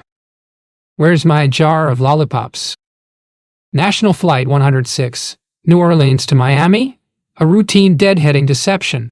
I was now polished in my pettifoggery as a pilot without portfolio. I had grown confident, even cocky, in my preempting of cockpit jump seats. After 200 duplicitous flights, I occupied a jump seat with the same assumption of a Wall Street broker in his seat on the stock exchange. I even felt a little nostalgic as I stepped into the flight cabin of the DC-8. My first fraudulent flight had been on a national carrier to Miami. Now, 2 years later, I was returning to Miami, and again on a national jet. I thought it appropriate. "Hi, Frank Williams. Nice of you to give me a lift," I said with acquired poise, and shook hands all around. Captain Tom Wright, aircraft commander, 40s, slightly rumpled look of competence. First Officer Gary Evans, early 30s, dapper with amused features. Flight engineer Bob Hart, late 20s, skinny, serious demeanor, new uniform, a rookie. Nice guys. The kind I like to softcon. A stewardess brought me a cup of coffee as we taxied toward the runway. I sipped the brew and watched the plane traffic on the strip ahead. It was late Saturday night, moonless, and the aircraft, distinguishable only by their interior lights and flickering exhausts, dipped and soared like lightning bugs. I never ceased to be fascinated by air traffic, night or day. Wright was apparently not one to use the squawk box. All 3 officers had headsets, and none of the 3 had offered me a set for monitoring. If you weren't offered, you didn't ask. The cockpit of a passenger plane is like the captain's bridge on a ship. Protocol is rigidly observed, if that's the tone set by the skipper. Tom Wright operated his jet by the book, it seemed. I didn't feel slighted. The conversation between the 3 in the tower was clipped and cursory. Rather uninteresting, in fact, as most such one-sided exchanges are. Suddenly it was real interesting, so interesting that I started to pucker at both ends. Wright and Evans exchanged arch-browed, quizzical looks, and Hart was suddenly regarding me with solemn-eyed intensity. Then Wright twisted around to face me. "Do you have your Pan Am identification card?" he asked. Yeah," I said and handed it to him, stomach quaking as Wright studied the artistic fake. "This is National 106, back to tower." Yes, I have an ID card here. Pan Am? Looks fine. Employee number? 3509er? Yeah. Just a moment." He turned again to me. "Do you have your FAA license?" "Yes, of course," I said, attempting to act puzzled and keep my bladder under control. It was bulging like a Dutch dike at high tide. Wright examined the forgery closely. He was the first real pilot to inspect the illicit license. He scrutinized it with the intensity of an art expert judging the authenticity of a Gauguin. Then, yeah. FAI license number 0753-66805. Checkout 8R. Looks fine to me. I see nothing wrong with it. Yes, 6 foot, brown hair, brown eyes. Okay, you got it. He twisted and handed back my ID card and the purported license, his face reflecting a mixture of chagrin and apology. I don't know what that was all about, he said with a shrug, and did not ask me if I had any ideas on the subject. I did, but I didn't volunteer any of them. I tried to convince myself that nothing was amiss, that the tower operator in New Orleans was just overly officious, or doing something he thought he should be doing. Maybe, I told myself, there was an FAA regulation requiring such an inquiry, and the tower operator was the first to observe the rule in my experiences, but that didn't wash. It had clearly been an unusual incident for Tom Wright. The 3 officers seemed to have dismissed the matter. They asked the usual questions, and I gave the usual answers. I took part when the conversation was industry-oriented, listened politely when the 3 talked of their families. I was nervous all the way to Miami, my insides as tightly coiled as a rattler in a prickly pear patch. Wright had no sooner touched down in Miami than the sword of Damocles was once more suspended over my head. The ominous, one-sided conversation commenced while we were taxiing to the dock. Yeah, we can do that. No problem, Wright said curtly in answer to some query from the tower. Take over. I'll be right back, he said to Evans, getting out of his seat and leaving the flight cabin. I knew then, with certainty, that I was in trouble. No captain ever vacated his seat while taxiing, save under extreme circumstances. I managed to peer around the cabin door combing. Wright was engaged in a whispered conversation with the chief stewardess. There was no doubt in my mind that I was the subject of the conversation. Wright said nothing when he returned to his seat. I assumed a casual mien, as if nothing was amiss. I sensed that any overt nervousness on my part could prove disastrous, and the situation was already catastrophic. I was not surprised at all when the jetway door opened and 2 uniformed Dade County sheriff's officers stepped aboard. One took up a position blocking the exit of the passengers. The other poked his head in the flight cabin. "Frank Williams?" he asked, his eyes darting from man to man. "I'm Frank Williams," I said, getting out of the jump seat. "Williams, would you please come with us?" he said, his tone courteous, his features pleasant. "Certainly," I said, "but what's this all about, anyway?" It was a question that also intrigued the 3 flight officers and the stewardesses. All of them were looking on with inquisitive expressions. None of them asked any questions, however, and the officers did not satisfy their curiosity. "Just follow me, please," he instructed me, and led the way out the exit door. His partner fell in behind me. It was a matter of conjecture on the part of the flight crew as to whether or not I had been arrested. No references had been made to arrest or custody. I was not placed in handcuffs. Neither officer touched me or gave the impression I was being restrained. I had no illusions. I'd been busted. The officers escorted me through the terminal and to their patrol car, parked at the front curb. One of the deputies opened the right rear door. "Will you get in, please, mister? We have instructions to take you downtown." The officers said nothing to me during the ride to the sheriff's offices. I remained silent myself, assuming an air of puzzled indignation. The deputies were clearly uncomfortable, and I had a hunch this was an affair in which they weren't really sure of their role. I was taken to a small room in the detective division and seated in front of a desk. One of the deputies seated himself in the desk chair, while the other stood in front of the closed door. Neither man made an effort to search me, and both were overly polite. The one behind the desk cleared his throat nervously. "Williams, there seems to be some question as to whether you work for Pan Am or not," he said. "More an explanation than accusation," I exclaimed. "Why, that's crazy. Here's my ID, and here's my FA license. Now, you tell me who I work for." I slapped the phony documents down on the desk, acting as if I'd been accused of selling nuclear secrets to the Russians. He examined the ID card and the pilot's license with obvious embarrassment and passed them to the second officer, who looked at them and handed them back with a nervous smile. They both gave the impression They just arrested the president for jaywalking. Well, sir, if you'll just bear with us, I'm sure we can get this straightened out, the one behind the desk observed. This really isn't our deal, sir. The people who asked us to do this will be along shortly.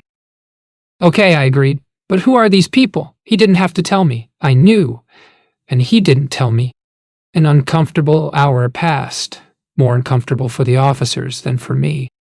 One of them left for a short time, returning with coffee, milk, and sandwiches, which they shared with me. There was little conversation at first. I acted miffed, and they acted like I should have been acting. Like they wanted to be somewhere else. Oddly enough, I grew relaxed and confident as time passed, dropped my pose of righteous indignation, and tried to ease their obvious discomfiture. I told a couple of airline jokes and they started to relax and ask me questions about my experiences as a pilot and the types of planes I flew. The queries were casual and general, but of the kind designed to establish if I was a bona fide airline pilot. One of the officers, it developed, was a private pilot himself, and at the end of 30 minutes, he looked at his partner and said, "You know, Bill, I think someone's made a haluva mistake here." It was near midnight when the someone arrived. He was in his late 20s, wearing an Ivy League suit and a serious expression. He extended a credentials folder in which nestled a gold shield. "Will you come with me, please?" I thought we were going to the FBI offices, but instead he led me to an adjoining office and shut the door. He flashed a friendly smile. "Williams, I was called over here by the Dade County authorities who, it seems, were contacted by some federal agency in New Orleans." Unfortunately, the officer who took the call didn't take down the caller's name or the agency he represented. He thought it was our agency. It wasn't. "We really don't know what the problem is, but apparently there's some question as to whether you work for Pan Am." "Frankly, Mr. Williams, we're in a bit of a quandary. We've been proceeding on the assumption the complaint is legitimate, and we're trying to clarify the matter one way or the other. The problem is the employee records are in New York, and the Pan Am offices are closed over the weekend." He paused and grimaced. Like the deputies, he wasn't certain he was on firm ground. "I work for Pan Am, as you will learn when the offices open Monday morning," I said, affecting a calmly indignant attitude.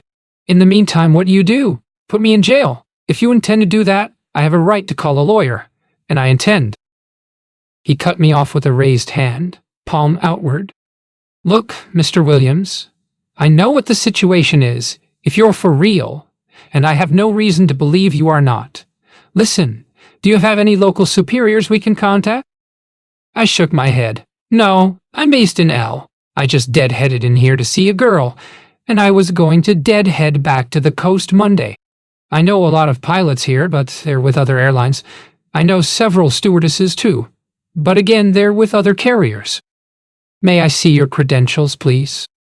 I handed over the ID card and FAA license. He inspected the two documents and returned them with a nod. "Tell you what, Mr. Williams," he offered.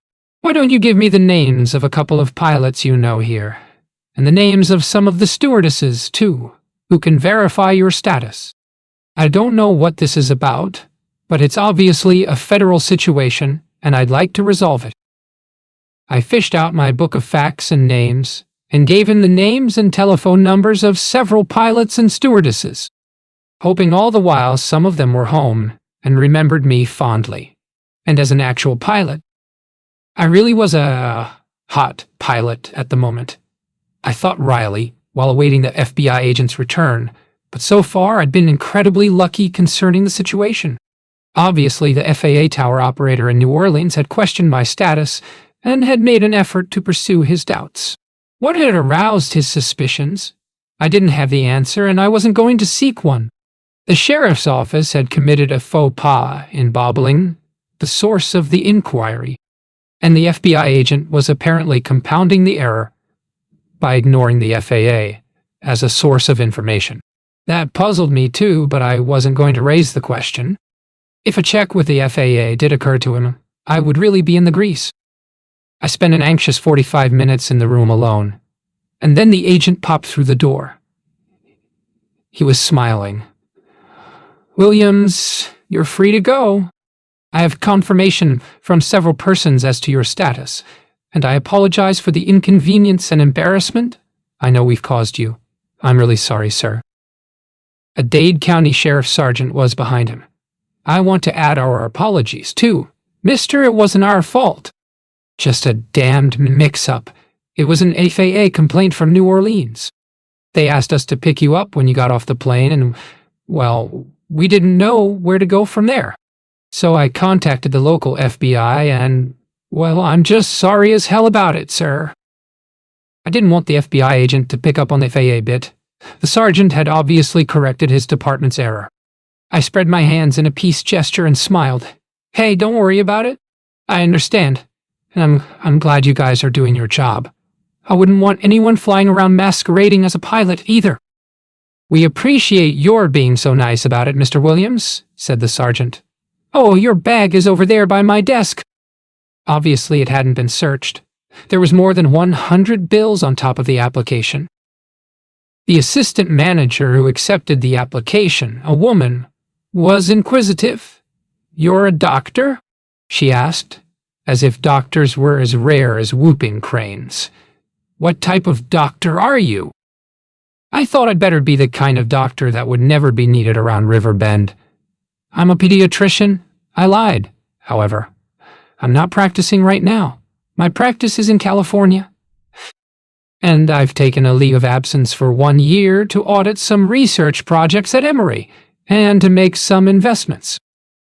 "That's very interesting," she said, and then looked at the pile of $125 a day, consultants, fee, payable weekly. I clapped Coulter on the back. "Sure, John," I agreed. "Why not? I've got nothing else I'd rather do at the moment." I was confident I could carry the scam for another 2 weeks, and I did. But then the 2 weeks became a month, and the month became 2 months, and Coulter still hadn't found a replacement for Jessup. Some of the confidence began to wane, and at times I was nagged by the thought that Coulter or some doctor on the staff, even Granger maybe, might start checking into my medical credentials, especially if a sticky situation developed on my shift. I maintained my cocky, to hell with rules and regulations, demeanor with the interns, nurses and others under my nominal command, and the midnight to 8 shift staff continued to support me loyally. The nurses thought I was a darling cook and appreciated the fact that I never tried to corner them in an unoccupied room. The interns were proud to be on my shift. We developed a real camaraderie, and the young doctors respected me. They thought I was wacky but competent. "You don't treat us like the other staff doctors, Dr. Williams," Carter confided. "When they walk in while we're treating a patient, they say I move aside and just take over. You don't. You let us go ahead and handle the case. You let us be real doctors." I sure as hell did. I didn't know a damned thing about medicine. Those young doctors didn't know it until years later. But they were the sole reason I was able to keep up my medical masquerade when things got tough. At least tough for me, and a headache was too stout for my medical knowledge. I'd leave it to the interns and flee to my linen closet on the 7th floor. Fortunately, during my tenure at Smithers, I was never faced with a life or death situation. But there were ticklish positions where only my antics saved me.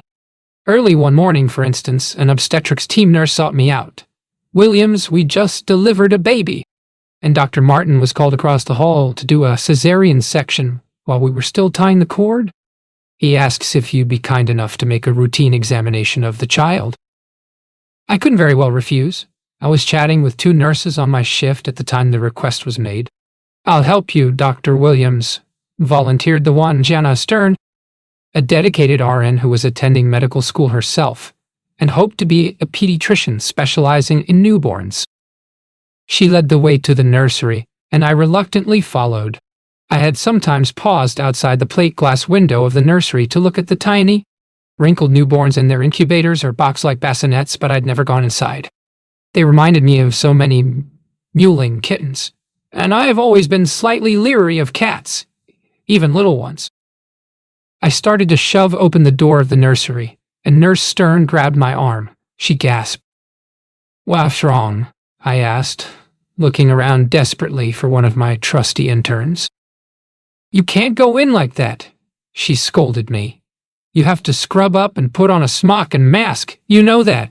She handed me a green jacket and a sterile mask. I grimaced. "Help me on with these damn things," I growled. "Why do we need a mask?" "I'm only going to look at the kid, not stick him up." I realized why I needed a mask. I was trying cover, and I did. She clucked. "Honest, doctor, you're too much at times," she said in exasperated tones. It was a baby boy, still glistening redly from his rough passage through the narrow channel of life. He regarded me with a lugubrious expression. "Okay, kid, take a deep breath and milk it back," I commanded in mock military tone, starting to apply my stethoscope to the baby's chest. Nurse Stern grabbed my arm again, laughing. "You can't use that stethoscope on a newborn. You use a pediatric stethoscope." She busted out and returned with a smaller version of the one I held. I hadn't known they came in sizes.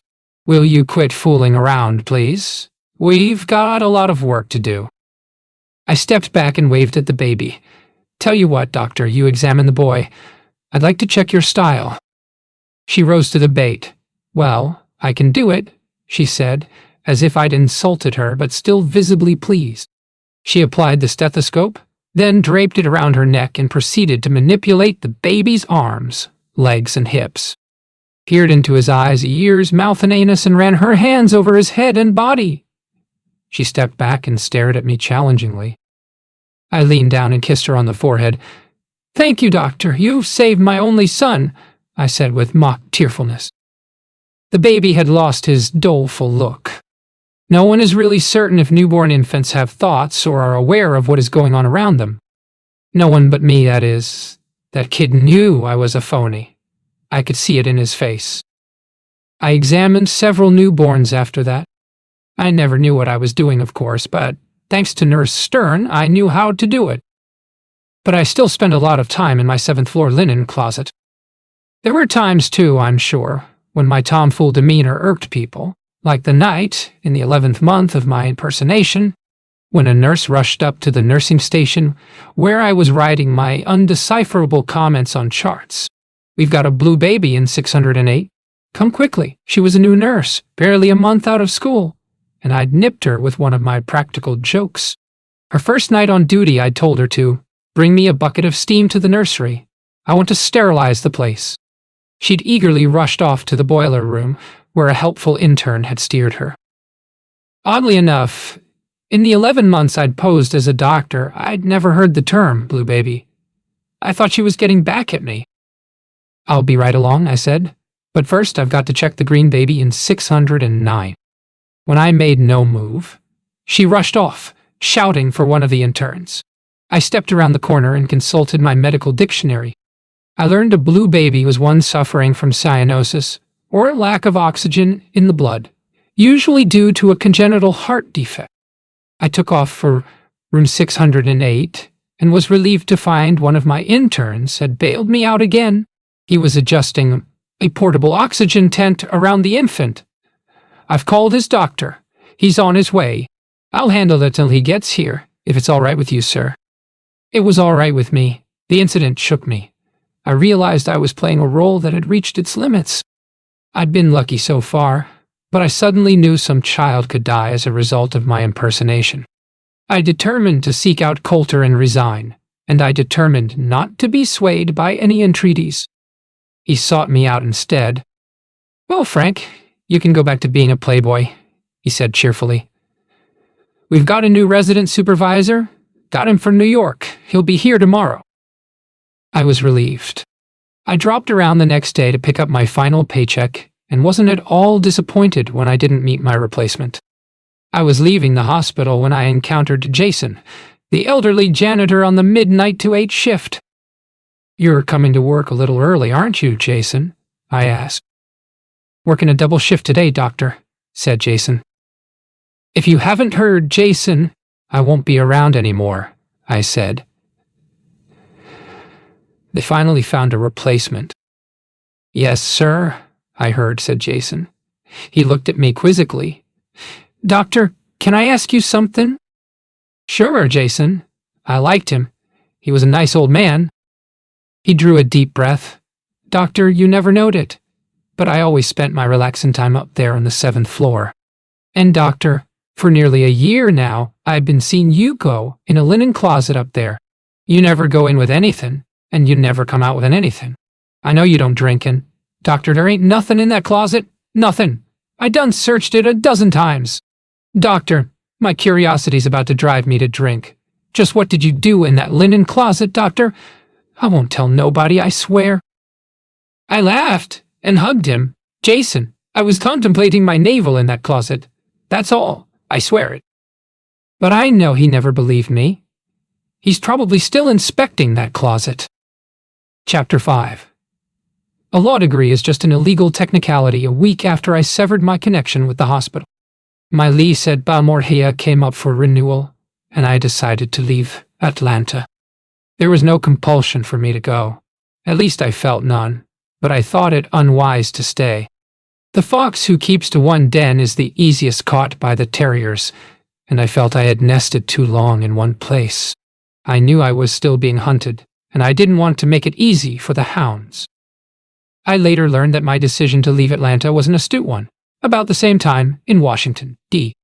FBI Inspector Sean O'Reilly was ordered to drop all his other cases and concentrate solely on nabbing me. O'Reilly was a tall, dour man with the countenance of an Irish bishop and the tenacity of an Airedale. An outstanding agent, dedicated to his job, but an eminently fair man in all respects. I came to admire O'Reilly, even while making every effort to thwart his task and to embarrass him professionally. If O'Reilly has any personal feelings concerning me, I am certain animosity is not among such emotions. O'Reilly is not a mean man. Of course, I had no knowledge of O'Reilly's existence even at the time I vacated Atlanta, save for the young special agent in Miami and the Dade County officers I'd encountered there. The officers on my case were all phantoms to me. I decided to hole up for a month or so in the capital city of another southern state. As usual, I was prompted in my choice by the fact that I knew an airline stewardess there. I was yet to find a more delightful influence on my actions than a lovely woman. Her name was Diane, and I had known her intermittently for about a year. I had never flown with her, having met her in the Atlanta airport terminal, and she knew me under the alias Robert F. Conrad, a Panem first officer, an alias I used on occasion. I was forced to maintain the nom de plume with her, for we developed a close and pleasing relationship, during the course of which initially she had delved into my personal background, including my educational history. Most pilots have a college degree, but not all of them majored in the aeronautical sciences. I told Diane that I had taken a law degree, but had never practiced, since a career as an airline pilot had loomed as not only more exciting, but also much more lucrative than law. She readily accepted the premise that a man might shun the courtroom for the cockpit. She also remembered my concocted law degree. A few days after my arrival in her city, she took me to a party staged by one of her friends, and there introduced me to a pleasant fellow named Jason Wilcox. "You two ought to get along. Jason is one of our assistant state's attorneys," Diane told me. She turned to Wilcox. "And Bob here is a lawyer who never hung out his shingle. He became a pilot instead." Wilcox was immediately interested. "Hey, where'd you go to law school?" "Harvard," I said. If I was going to have a law degree, I thought I might as well have one from a prestigious source. "But you never practiced?" he asked. "No," I said. "I got my commercial pilot's license the same week I took my master's in law, and Pan Am offered me a job as a flight engineer. Since a pilot makes $40,000, and since I loved flying, I took the job. Maybe someday I'll go back to law, but right now I fly only 80 hours a month. Not many practicing lawyers have it that good." "No, you're right there," Wilcox agreed.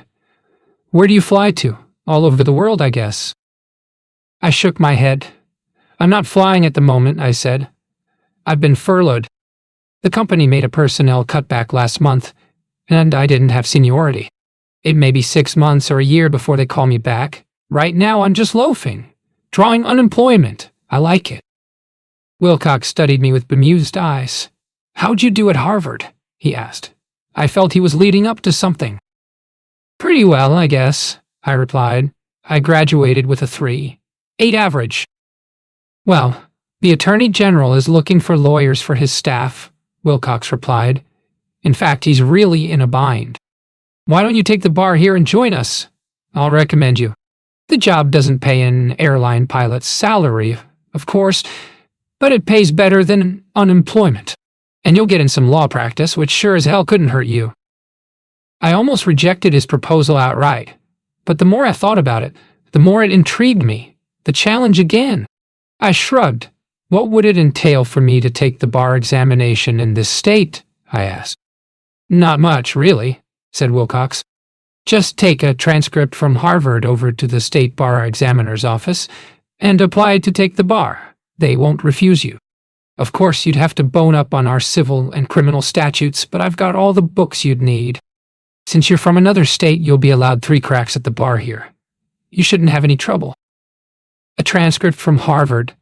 That might prove difficult, I mused, since the university and I were strangers. But then I'd never had any pilot's training, either. And I had a valid appearing FAA pilot's license in my pocket stating I was qualified to fly passenger jets, didn't I? My bumblebee instincts began buzzing. I wrote to the registrar of the Harvard Law School and asked for a fall schedule and a law school catalog. And within a few days, the requested material was deposited in my mailbox.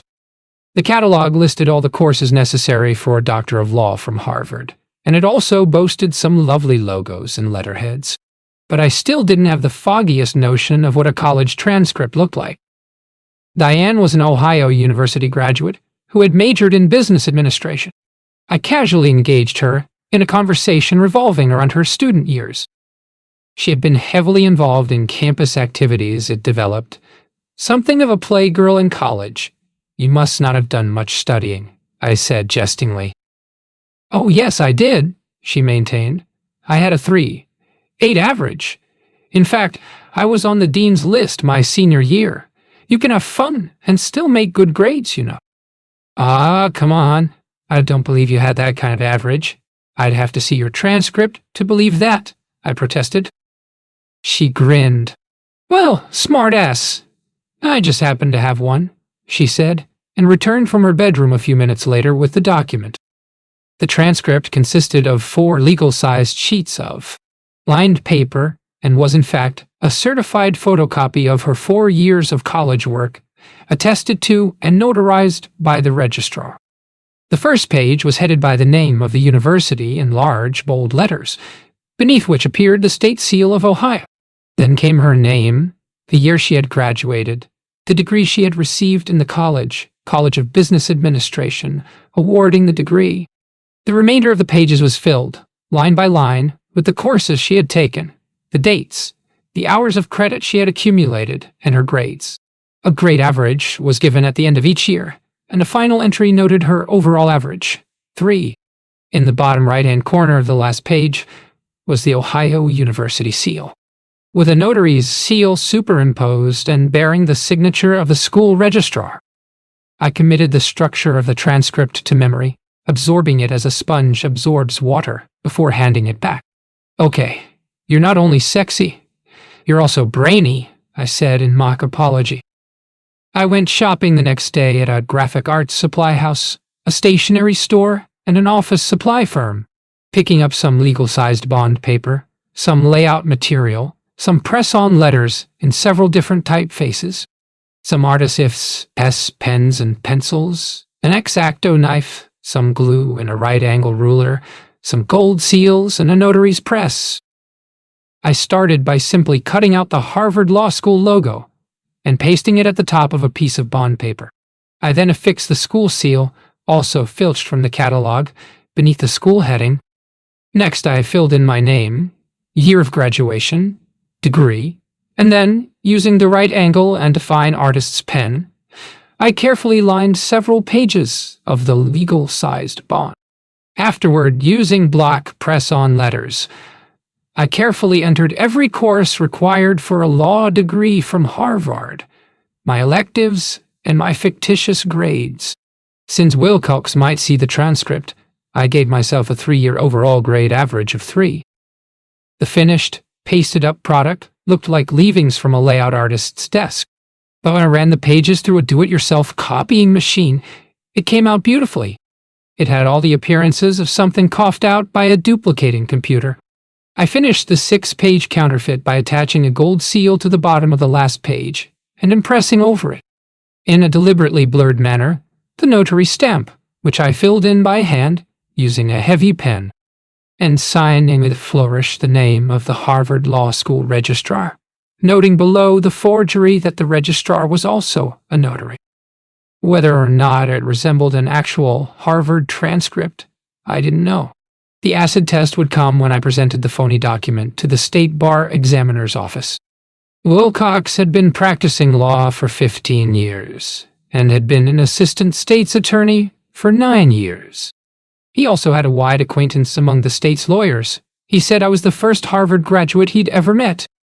I spent 3 weeks poring over the volumes in Wilcox's office library, finding law a much easier, if somewhat duller, subject than I had assumed, and then with bated breath presented myself at the State Bar Examiner's office.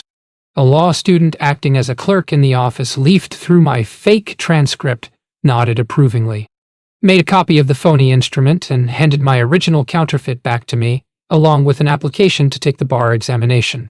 While I was filling out the form, he thumbed through a calendar and called someone on the telephone. "You can take the exam next Wednesday, if you think you're ready," he stated, and then grinned encouragingly. It should be no hill at all for a Harvard stepper. His colloquialism might have been true in regard to an actual Ivy League law graduate. For me, it was a mountain. 8 hours of surmises, I hopes, maybes, confident conjecture, and semi-educated guesses. I flunked. To my astonishment, however, the notification that I had failed was attached to the test I had taken, which reflected the answers I had correctly given and the questions I had missed. Someone in the SP's office obviously liked me. I went back to Wilcox's office and camped in his library, concentrating on the sections of the test I had missed. Whenever possible, Wilcox himself tutored me. After 6 weeks, I felt I was ready to attempt the test a second time. I blew it again, but again, my test papers were returned to me, showing where I had succeeded and where I had failed. I was gaining. In fact, I was delighted at the number of legal questions I had answered correctly, and I was determined to pass the examination on my final try. I took the third examination 7 weeks later and passed. Within 2 weeks, I received a handsome certificate attesting to the fact that I had been admitted to the state bar and was licensed to practice law. I cracked up. I hadn't even finished high school and had yet to step on a college campus, but I was a certified lawyer. However, I regarded my actual lack of academic qualifications merely a technicality, and in my 4 months of legal cramming I'd learned the law is full of technicalities. Technicalities are what screw up justice. Wilcox fulfilled his promise. He arranged a job interview for me with the state attorney general, who, on Wilcox's recommendation, hired me as an assistant. My salary was $20,000 in my boodle, and I spent it freely on the friends I made on the OG staff, treating them to dinners in fine restaurants, riverboat outings, and evenings in posh nightclubs. I deliberately gave the impression that I was from a wealthy New York family without making any such direct claim. I lived in a swank apartment overlooking a lake, drove a leased Jaguar, and accumulated a wardrobe worthy of a British duke. I wore a different suit to work each day of the week, partly because it pleased me, but mostly because my extensive wardrobe seemed to irritate Rigby. He had 3 suits to my knowledge, one of which I was sure was a hand-me-down from his Confederate colonel grandfather. Rigby was also penurious. If my grooming was resented by Rigby, it was approved by others. One day in court, during a short delay in the case at hand, the judge leaned forward on his bench and addressed me. "Mr. Conrad, you may not contribute much in the way of legal expertise to the proceedings before this court. "But you certainly add style, sir. You are the best-dressed gopher in Dixie, counselor, and the court commends you." It was a genuine tribute, and I was pleased, but Rigby nearly had an apoplectic seizure. Actually, I was satisfied with my errand boy role. I had no real desire to actually try a case. There was too much danger that my basic lack of knowledge of the law would be exposed. And the work Rigby and I did was dull and uninteresting the majority of the time, a boresome task that I was content to let him handle. Occasionally, he did throw me a bone, allowing me to present some minor land issue or make the opening argument in a given case. And I did enjoy those incidents, and on the whole handled them without detriment to the law profession, I thought. Rigby was a highly competent lawyer, and I learned a lot sitting behind him, much more than I had gleaned from the law books or the examinations. Basically, my position was a haven, a lair not likely to be discovered by the hounds. When you're looking for a criminal, you don't often think to look for him on the Attorney General's staff of prosecutors, especially if you're seeking a teenage high school dropout. Several weeks after I joined the AG staff, Diane was transferred to Dallas. I was only momentarily saddened at losing her. I was soon dating Gloria, the daughter of a high state official. Gloria was a lively, personable, vibrant girl, and if our relationship had a fault, it was that she was not exactly a bosom companion.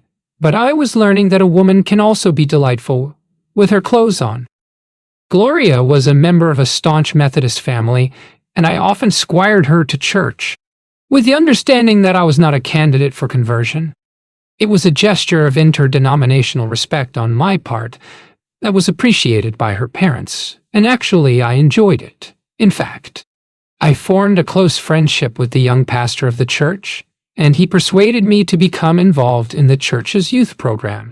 I participated actively in building several children's playgrounds in blighted areas of the city, and served on several committees governing other urban youth projects.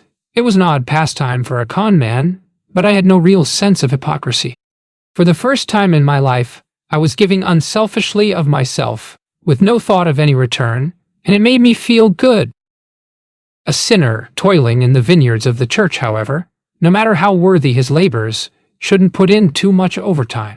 I accepted one too many committee appointments, and the grapes began to sour. There was a real Harvard graduate on this particular panel. Not just a Harvard graduate, but a Harvard law graduate, and he was delighted to meet me. He was practically delirious with joy. I have since learned something about Harvard men. They're like badgers. They like to stick together in their own barrows. A lone badger is going to find another badger. A Harvard man in a strange area is going to find another Harvard man, and they're going to talk about Harvard. This one pounced on me immediately, with all the enthusiasm of Stanley encountering Livingstone in darkest Africa. When had I graduated? Who had my instructors been? Who were the girls I knew? To what club had I belonged? What pubs had I frequented? Who had my friends been? I successfully fended him off that first night, with either inane answers or by ignoring him and concentrating on the committee business at hand. But thereafter he sought me out at every opportunity. He'd call me to have lunch. He'd drop by my office when he chanced to be in the area. He called me to invite me to parties or outings, to play golf, or to take in some cultural event. And always he managed to steer the conversation around to Harvard. What buildings had I had classes in? Didn't I know Professor so-and-so? Had I been acquainted with any of the old families of Cambridge? Harvard men, around other Harvard men, seemed to be rather limited in their conversational topics. I couldn't avoid him, and of course I couldn't answer many of his questions. His suspicions aroused, he began to build a res geste case against me as a bogus Harvard man, if not a phony lawyer. It became res judicata for me when I learned he was making numerous inquiries into my background on several fronts, seriously questioning my honesty and integrity. Like the proverbial Arab, I folded my tent and silently stole away, not, however, without drawing a final paycheck. I did say goodbye to Gloria, although she wasn't aware it was a final farewell. I merely told her I'd had a death in the family and had to return to New York for a couple of weeks. I turned in my leased Jaguar and purchased a bright orange Barracuda.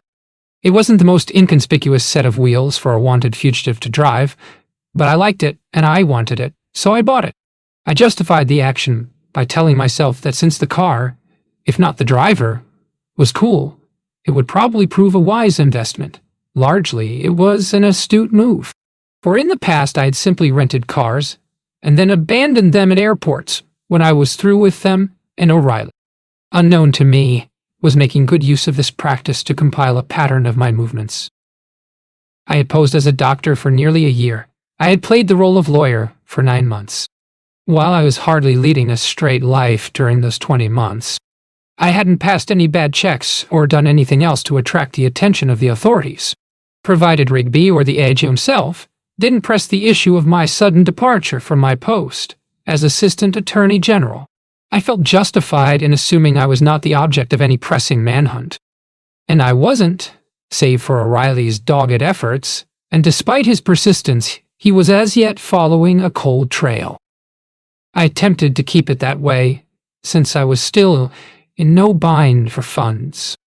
My flight from my Harvard colleagues' inquisition turned into something of a vacation. I meandered around the western states for several weeks, touring Colorado, New Mexico, Arizona, Wyoming, Nevada, Idaho, and Montana, dallying wherever the scenery intrigued me. Since the scenery usually included some very lovely and susceptible women, I stayed perpetually intrigued. Although the image of myself as a criminal gradually blurred and dimmed, I entertained no thoughts of rehabilitation. In fact, looking to the future, I stopped long enough in a large Rocky Mountain metropolis to equip myself with dual identities as a fictitious airline pilot.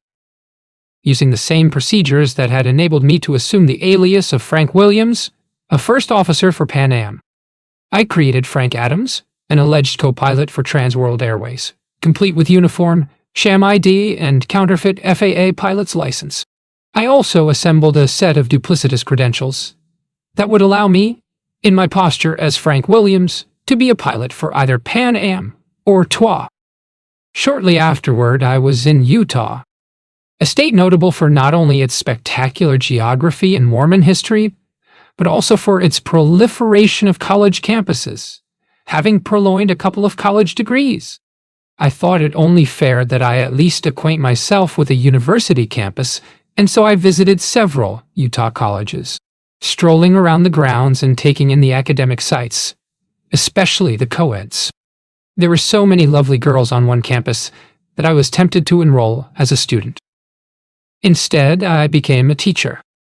While I was lolling around my motel room one afternoon, reading local newspaper, my attention was drawn to an expected shortage of summer instructors at one university. The news item quoted the faculty dean, one Dr. Amos Grimes, as being most concerned about finding summer replacements for the school's 2 sociology professors. "It appears we will have to look out of state for qualified people willing to teach for only 3 months, said Dr. Grimes in the story.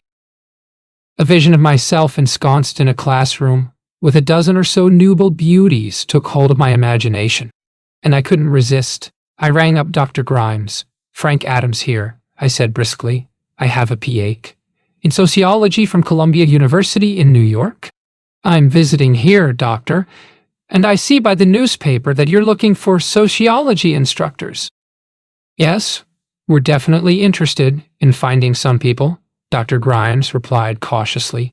"Of course, you understand it would be only a temporary position, just for the summer. I assume you do have some teaching experience." "Oh yes," I said airily, "but it's been several years. Let me explain my position, doctor. I'm a pilot for Transworld Airways, and just recently I was furloughed for 6 months for medical purposes, an inflammation of the inner ear that bars me at the moment from flying status. I've been looking around for something to do in the interim, and when I saw the story, it occurred to me that it might be pleasant to get back into a classroom again. I was a professor of sociology at City College of New York for 2 years before I joined WA. "Well, it certainly sounds like you're a likely candidate for one of our positions, Dr. Adams," said Dr. Grimes. "Now, enthusiastic, why don't you come by my office tomorrow morning and we'll talk about it?" "I'd be delighted to do that, Dr. Grimes," I replied, "since I'm a complete stranger in Utah. Could you tell me what documents I will need to apply for a faculty position with your college?" "Oh, just a transcript from Columbia will do." "Really?" said Doctor. "Of course. If you can obtain a couple of letters of recommendation from CNI, it would be desirable." "No problem," I said. "I'll have to send for both my transcript and the letters of recommendation, of course. I came here unprepared on either score, since I didn't even contemplate a temporary teaching position until I saw the story." "I understand, Dr. Adams," replied Doctor. "I'll see you in the morning." I wrote Columbia University that afternoon, requesting a complete catalog and any pertinent brochures on the school. I also dashed off a letter to the registrar of CNE, stating I was a Utah graduate student seeking a teaching position in New York, preferably in sociology. I arranged to rent a box at the local post office before mailing off the missives. My meeting with Dean Grimes was a very pleasant one. He seemed immediately impressed with me, and we spent most of the time, including a leisurely luncheon interlude in the faculty club, discussing my career as a pilot. Grimes, like many men with sedentary jobs, had a romantic view of airline pilots and was eager to have his exciting perspective validated. I had more than enough anecdotes to satisfy his vicarious appetite. "I have no doubt at all that we can use you this summer, Dr. Adams," he said on my departure. "I'm personally looking forward to your being here on campus." The materials I had requested from Columbia and CNI'd within the week, and I drove to Salt Lake City to purchase the supplies necessary for my current counterfeiting venture. My finished transcript was a beauty, giving me a 3.7 grade average and listing my doctoral thesis as a dissertation on the sociological impact of aviation on the rural populations of North America. As I had anticipated, the reply from the registrar of CNI was on official college stationery. I clipped off the letterhead and, using clear white plastic tape and high-quality bond paper, created a fine facsimile of the college's stationery. I trimmed it to a regulation typewriter paper size and then sat down and wrote myself 2 letters of recommendation, one from the registrar and one from the head of the sociology department. I was cautious with both letters. They merely noted that I had been a sociology instructor at CNI during the years 1961-62, that the faculty rating committee had given me very satisfactory marks, and that I had resigned voluntarily to enter the field of commercial aviation as a pilot. I then took the letters to a Salt Lake City job printer and had him run off a dozen copies of each, telling him I was applying at several universities for a teaching position and thus needed extra copies on fine-grade bond. Apparently mine was not an unusual request, for he did the job perfunctorily. Grimes barely glanced at the documents when I presented them to him. He introduced me to Dr. Wilbur Vanderhoff, assistant head of the sociology department, who also gave the instruments only a cursory examination before sending them on to faculty personnel for filing. I was hired within the hour to teach 2 6-week semesters during the summer at a salary of $1,000 or more. But it occurred to me that the personal check dodge wasn't really that great. It was the easiest of bum check capers, but it generated too much heat from too many points, and the penalty for passing a worthless $5,000 in phony parchment. I felt I needed a sweeter type of check, one that would yield more honey for the same amount of nectar. Like a payroll check, say. Like a Pan Am payroll check, naturally. No one would ever be able to say I wasn't a loyal thief. I went shopping. I obtained a book of blank counter checks from a stationery store. Such checks, still in wide use at the time, were ideal for my purposes, since it was left to the payer to fill in all the pertinent details, including the respondent bank's name. I then rented an IBM electric typewriter with several different typeface spheres, including script, and some extra ribbon cartridges in various carbon densities. I located a hobby shop that handled models of Pan Am's jets and bought several kits in the smaller sizes. I made a final stop at an art store and purchased a quantity of press-on magnetic tape numerals and letters. Thus provisioned, I retired to my motel room and set to work. I took one of the blank counter checks, and across the top affixed a Pan American World Airways decal from one of the kits. Below the legend, I typed in the airline's New York address. In the upper left-hand corner of the check, I applied the Pan Am logo, and in the opposite right-hand corner, I typed in the words, "Expense check," on the premise that a firm's expense checks would differ in appearance from its regular payroll checks. It was a precautionary action on my part, since some Eureka bank tellers might have had occasion to handle regular Pan Am vouchers. I made myself, Frank Williams, the payee, of course, in the amount of $500 or more, and the following day I successfully passed all of them in different downtown or suburban banks. Based on my knowledge of the check routing procedures used by banks, I calculated I could spend 2 more days in Eureka making and dropping the bum expense checks and then have 3 days lead time for travel before the first one was returned as a counterfeit. But an identity crisis, which I experienced periodically, forced me to revise my timetable. I never immersed myself so deeply in an assumed identity that I forgot I was really Frank Abagnale Jr. In fact, in casual encounters with people where I felt no compulsion to play act and nothing was to be gained by affecting a guise, I invariably presented myself as Frank Abagnale, a footloose fellow from the Bronx. It was no different in Eureka, away from my motel, where I was registered as Frank Williams, or the girl, who had succumbed to a man she believed to be a Pan Am pilot, and out of the pilot's garb, I was simply Frank Abagnale Jr. to a degree. My actual identity became a refuge from the pressures and tensions of posing. In Eureka, I met a fisherman off a fishing boat in a seafood restaurant. He stopped at my table to tell me he had personally caught the very fish I was eating, and then sat down to converse with me. He was a car buff, it developed, and I told him about my old Ford and what I had done to dress up the car. "Hey, that's what I'm trying to fix up now, a 1950 Ford convertible," he said. "You don't have any pictures of your heap, do you?" I shook my head. "I do, but they're all back in my room at home," I said. "Give me your address in New York and I'll send you some pictures of my wheels when I'm finished with it," he said. "Heck, I might even drive to New York and look you up." It was very unlikely that he'd either write me or come to New York to see me, and just as unlikely that I'd be there to receive either his letter or him. So I searched my pockets for a piece of paper on which to jot down my name and New York address. I came up with one of the blank counter checks. I borrowed a pencil from a waiter and was writing my name and New York address on the back of the check when the fisherman was called to the telephone, a payphone on the wall near the door. He talked for a few minutes and then waved at me. "Hey, listen, Frank, I gotta go back to the boat," he shouted. "Come by tomorrow, will ya?" He bolted out the door before I could reply. I gave the pencil back to the waiter and asked for my tab. "You need a pencil with heavier lead," I said, indicating what I had written on the back of the counter check. The words were barely discernible. I put the check back in my pocket instead of tearing it up, an action that was to prove both foolish and fortunate.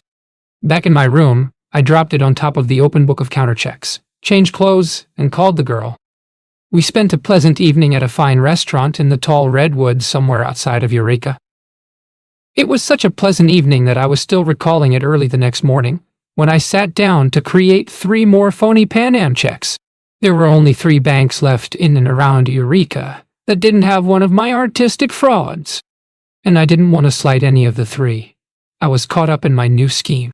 All my fears of a posse pounding down my back trail were forgotten. I had also completely forgotten the young fisherman of the past afternoon. Finished with the first check, I slipped it into the now well-used envelope. Less than 2 hours later, I completed the other 2, and was ready for my farewell foray in Eureka, one that went off without a hitch. By mid-afternoon, I was back in my motel room, adding nearly 40,000 or more in a perforating press. And if he did that, he'd hardly be ingenious. It's not something one can tote around in a suitcase. There are worthless checks that have a perforated edge, of course, But the checks aren't bogus. The account is.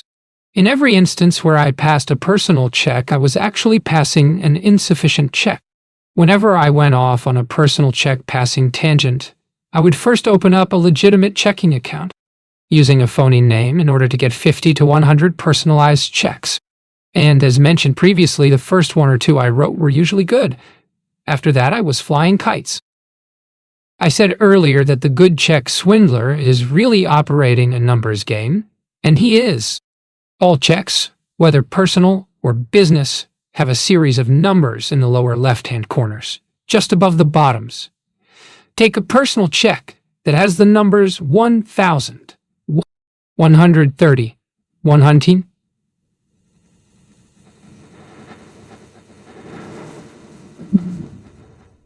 $46.85 across the bottom left-hand corner during my reign as a rip-off champion. Not one out of 100 tellers or private cashiers paid any attention to such numerals, and I'm convinced that only a handful of the people handling checks knew what the series of numbers signified. I'll decode it. The number 11 denotes that the check was printed within the 11th Federal Reserve District. There are 12 and only 12 Federal Reserve Districts in the United States. The 11th includes Texas, where this check was printed. The 3 after the 11 tells one that the check was printed in Houston specifically. For the 3rd District office of the FRD is located in that city. The 0 indicates that immediate credit is available on the check.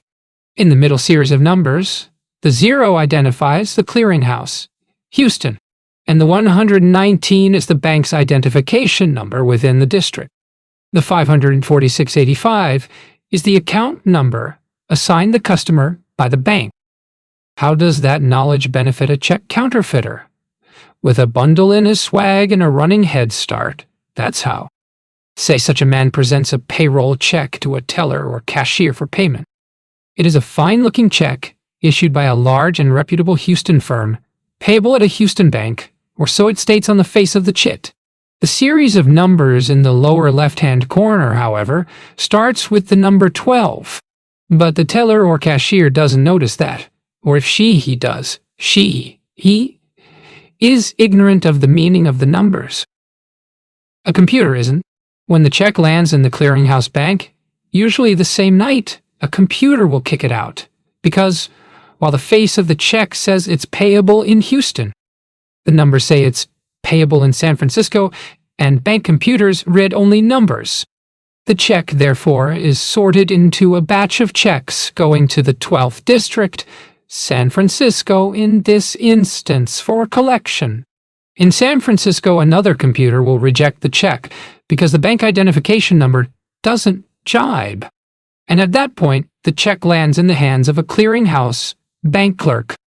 In most instances, the clerk will note only the face of the check, see that it's payable at a Houston bank, and handmail it back, attributing its arrival in San Francisco to computer error. In any event, 5 to 7 days have passed before the person who cashed the check is aware he or she has been swindled, and the paper hanger has long since hooked him. I got rich off the ignorance of bank personnel concerning their own numerical codes and the lack of knowledge of checks on the part of people who cash checks. In San Francisco, where I tarried for several weeks after fleeing Eureka, I manufactured several dozen of the phony Pan Am expense checks and passed them in San Francisco banks, at the airport, and in banks or hotels in surrounding communities, coding the checks so they were routed to such distant points as Boston, Philadelphia, Cleveland, and Richmond. No 49er ever struck it richer in our California hills than I did. My fabricated envelope was still an invaluable aid in cashing the fake vouchers, but I used it so much in the Bay Area that it started to come apart at the seams. I needed a new one. And why not a real one, I reasoned. San Francisco was one of Pan Am's bases, and I was a Pan Am pilot, wasn't I? Hell no, I wasn't, but who out at Pan Am Operations would know that? I went to the airport and boldly sauntered into the Pan Am Operations complex. Say, where can I get some writing paper and envelopes? I'm a stranger here, I asked the first person I encountered, a radio operator. The stockroom around the corner there, he said, pointing. Help yourself. I did, Since the stockroom was unattended, I grabbed a batch of envelopes, a stack of stationery with Pan Am's letterhead, stuffed them in my briefcase, and was leaving when another stack of forms caught my eye. "Check authorization," said the bold letters across the head of the top form. I picked up a sheaf and examined the top document. The forms were requests for advance expense checks, or compensation for expenses incurred, authorizing the company cashier to issue a check to the named bearer when signed by Pan Am's San Francisco manager. I put a packet of the forms in my briefcase too. No one spoke to me as I left. I don't think anyone I encountered paid the slightest heed to me. The check authorization form was a lovely little helper. I'd fold it around one of my bastard brainchildren before slipping the check into an authentic Pan Am envelope. I always made certain that the authorization form, properly if not legally filled out, and the envelope were prominently in evidence when I cashed one of my check creations.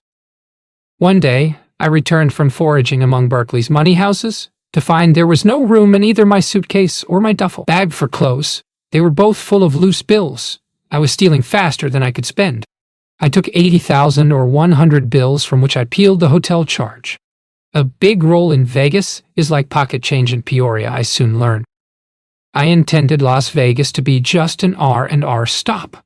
I followed the cabbie's advice and played the chicks. He was right about the girls. Most of them were hungry. Actually hungry. Famished, in fact. After a week with some of the more ravenous ones, I felt like Moses feeding the multitudes. However, as the good book saith, "He that giveth unto the poor shall not lack." I am feeding a famished gammon poolside. She has been living on casino-free lunches for 3 days while trying to contact a brother in Phoenix to ask for bus fare home. "I blew everything," she said ruefully while devouring a huge steak with all the trimmings. "All the money I brought with me, all the money in my checking account, all I could raise on my jewelry. I even cashed in my return airline ticket. It's a good thing my room was paid in advance or I'd be sleeping on lobby couches." She grinned cheerfully. "Serves me right. I've never gambled before, and I didn't intend to gamble when I came here, but the damn place gets to you." She looked at me quizzically. "I hope you're just being nice, buying me dinner. I know there are ways a girl can get things in this burg, but that ain't my style, man." I laughed. "I like your style. Are you going back to a job in Phoenix?" She nodded. "I am if I can get hold of Bud, but I may not have a job if I'm not back by Monday." "What do you do?" I asked. She looked the secretary type. "I'm a check designer for a firm that designs and prints checks," she said. "A commercial artist, really. It's a small firm, but we do work for a couple of big banks and a lot of business firms." I was astonished. "Well, I'll be darned," I ventured. "That's interesting. What do you do when you design and print a check?" "Oh, it depends on whether we're making up plain checks or fancy ones. You know, the kind with pictures, landscapes, and different colors. It's a simple operation for just plain checks. I just lay it out on a big paste-up board however the customer wants it, and then we photograph it with an iTech camera, reducing it to size, and the camera produces an engraving. We just put the engraving on a little offset press and print up the check in blocks or sheets. Anybody could do it, really, with a little training." Her name was Pixie. I leaned over and kissed her on the forehead. "Pixie, how'd you like to go home tonight by air?" I asked. "You're kidding me," she accused, her eyes wary. "No, I'm not," I assured her. "I'm an airline pilot for Pan Am. We don't fly out of here, but I have deadhead privileges. I can get you a seat to Phoenix on any airline that serves Vegas from there. All it costs is a little white lie. I'll say you're my sister. No other strings attached, okay?" "Hey, all right," she said delightedly, and gave me a big bear hug. While she packed, I bought her a ticket, paying for it in cash. I took her to the airport and pressed a 8,000. I was somewhat surprised by the price, but after he showed me the machines and demonstrated the operating procedure of both, I felled 8,000 and bought the iTech camera and the press and had them delivered to the storage room. The same day I made a round of stationery stores and purchased all the supplies I needed: a drawing board, pens and pencils, rulers, a paper cutter, press-on letters and numerals, a quantity of safety paper in both blue and green cardstock of the type used for the real expense checks and other items. The next day I closeted myself in my makeshift workshop and, using the various materials, created a 16 by 24-inch facsimile of the Champagne Am expense check I'd been reproducing by hand. Finished, I positioned my artwork under the camera, set the reduction scale for a V22 inch engraving, and pushed the button.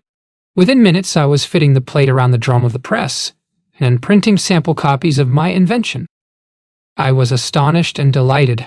The camera reduction had taken away any infractions and discrepancies in lines and lettering, as far as the naked eye could discern. Using the paper cutter, I sliced one from the cardstock and examined it. Save for the 4 smooth edges, I might have been holding a genuine check. I ran off 500 of the counterfeit checks before shutting down the little press and abandoning both it and the iTech camera. I went back to my hotel room, donned my pilot's uniform, stuck a packet of the checks in my coat, and went out to buck the tiger. The tiger, for me, was a pussycat. I ironed out Vegas like a bedsheet.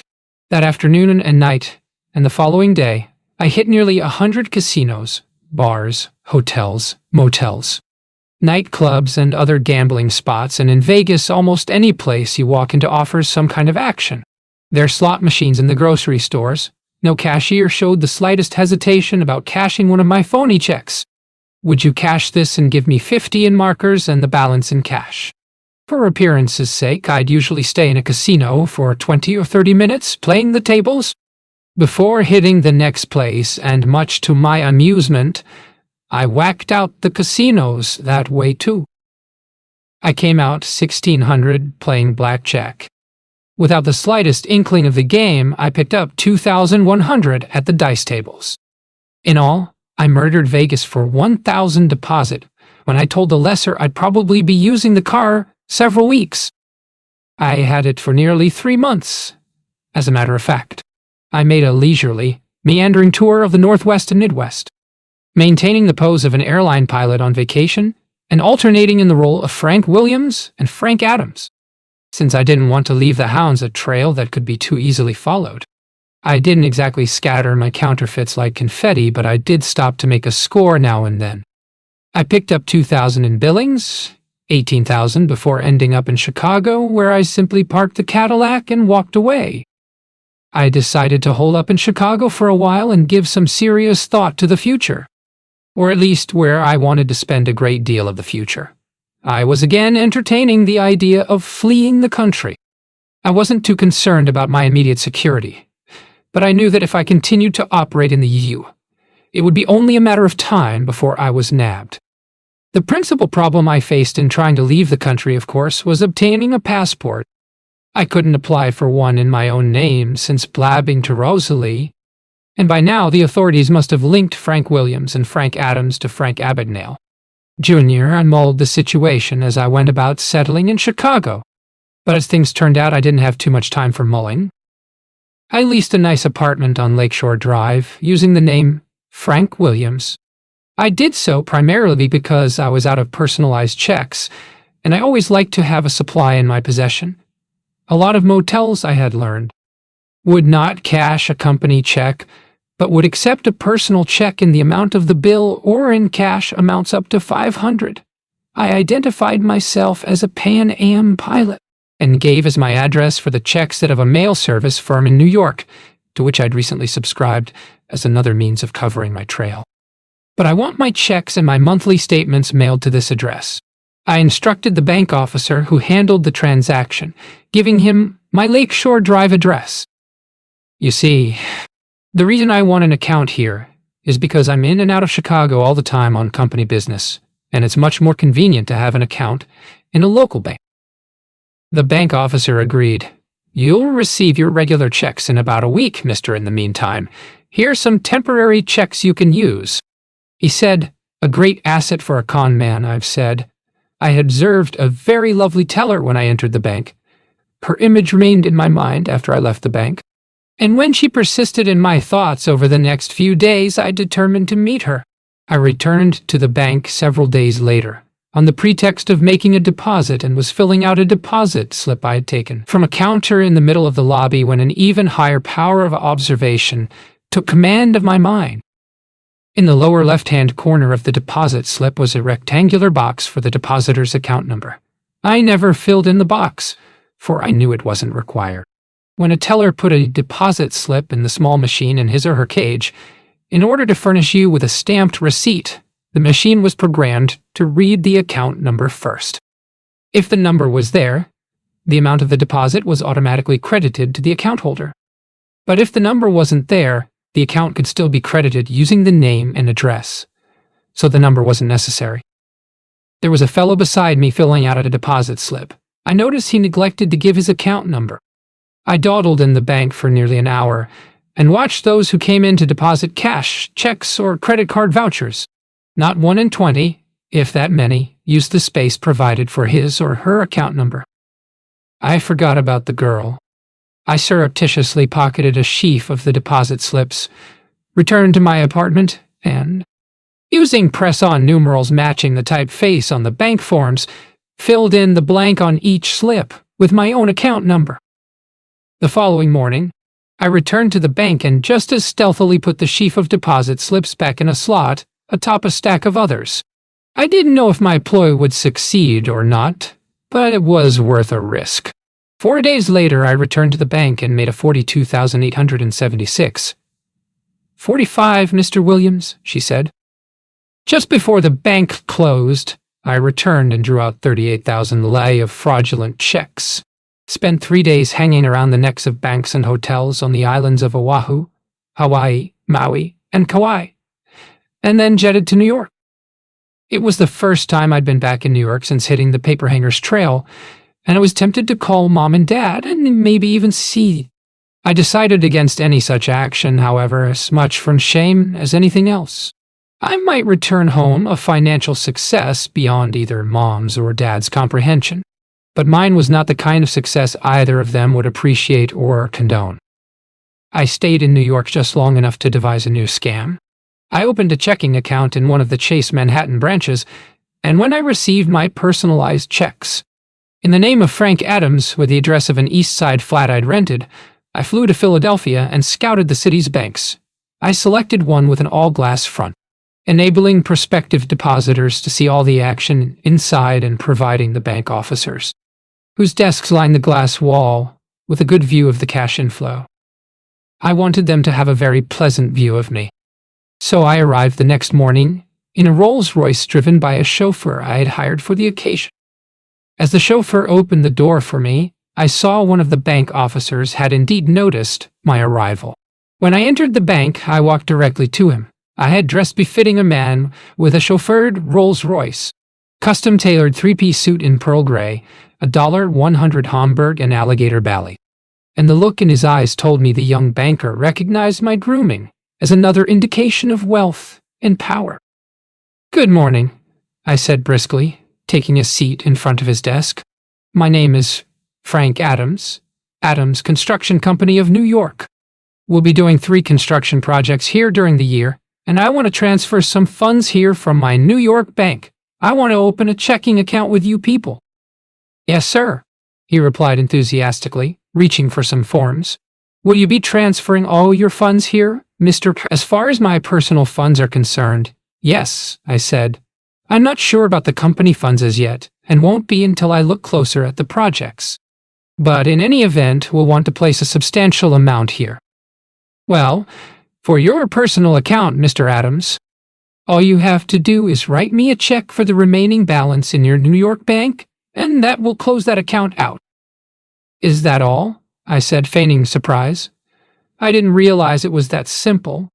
I took my checkbook from my inside pocket and, holding it so he couldn't see it, ran my finger down an imaginary column of figures, murmuring. Then I looked up at him. "May I use your adding machine, please? I wrote some checks yesterday and didn't balance my checkbook, and I'm not much on adding figures in my head." "Certainly," he said, and turned the machine for my use. I ran a few figures and then nodded.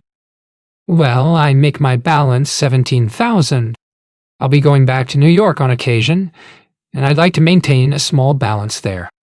I wrote him a check for 15,000 deposit by 5 o'clock today. He won't take a personal check, and I don't have a bank account here. I'm wondering, could I write you a check on my bank in Philadelphia, and you issue me a cashier's check, payable to cash? For 15,000, one would like to verify the check, please. I held my breath, suddenly aware of the burly bank guard standing in one corner of the lobby. It had been my experience that clerks in bank bookkeeping departments, when asked to verify a check, merely looked at the balance. They rarely went behind the request to check on the status of the account. I hoped that would be the case here. If not, well, I could only hope the bank guard was a lousy shot. I heard her say, "All right, thank you," and then she replaced the receiver and looked at me with a speculative expression. "Tell you what, Frank Adams," she said with another of her brilliant smiles. "I'll take your check if you'll come to a party I'm having tonight. I'm short of handsome and charming men. How about it?" "You got a deal," I said, grinning, and wrote her a check on the Philadelphia bank for 15,000 cashier's check, payable to cash. I went to the party. It was a fantastic bash, but then she was a fantastic lady, in more ways than several. I cashed the check the next morning, returned the Rolls-Royce, and caught a plane for San Diego. I reflected on the woman and her party several times during the flight and nearly laughed out loud when I was struck with one thought.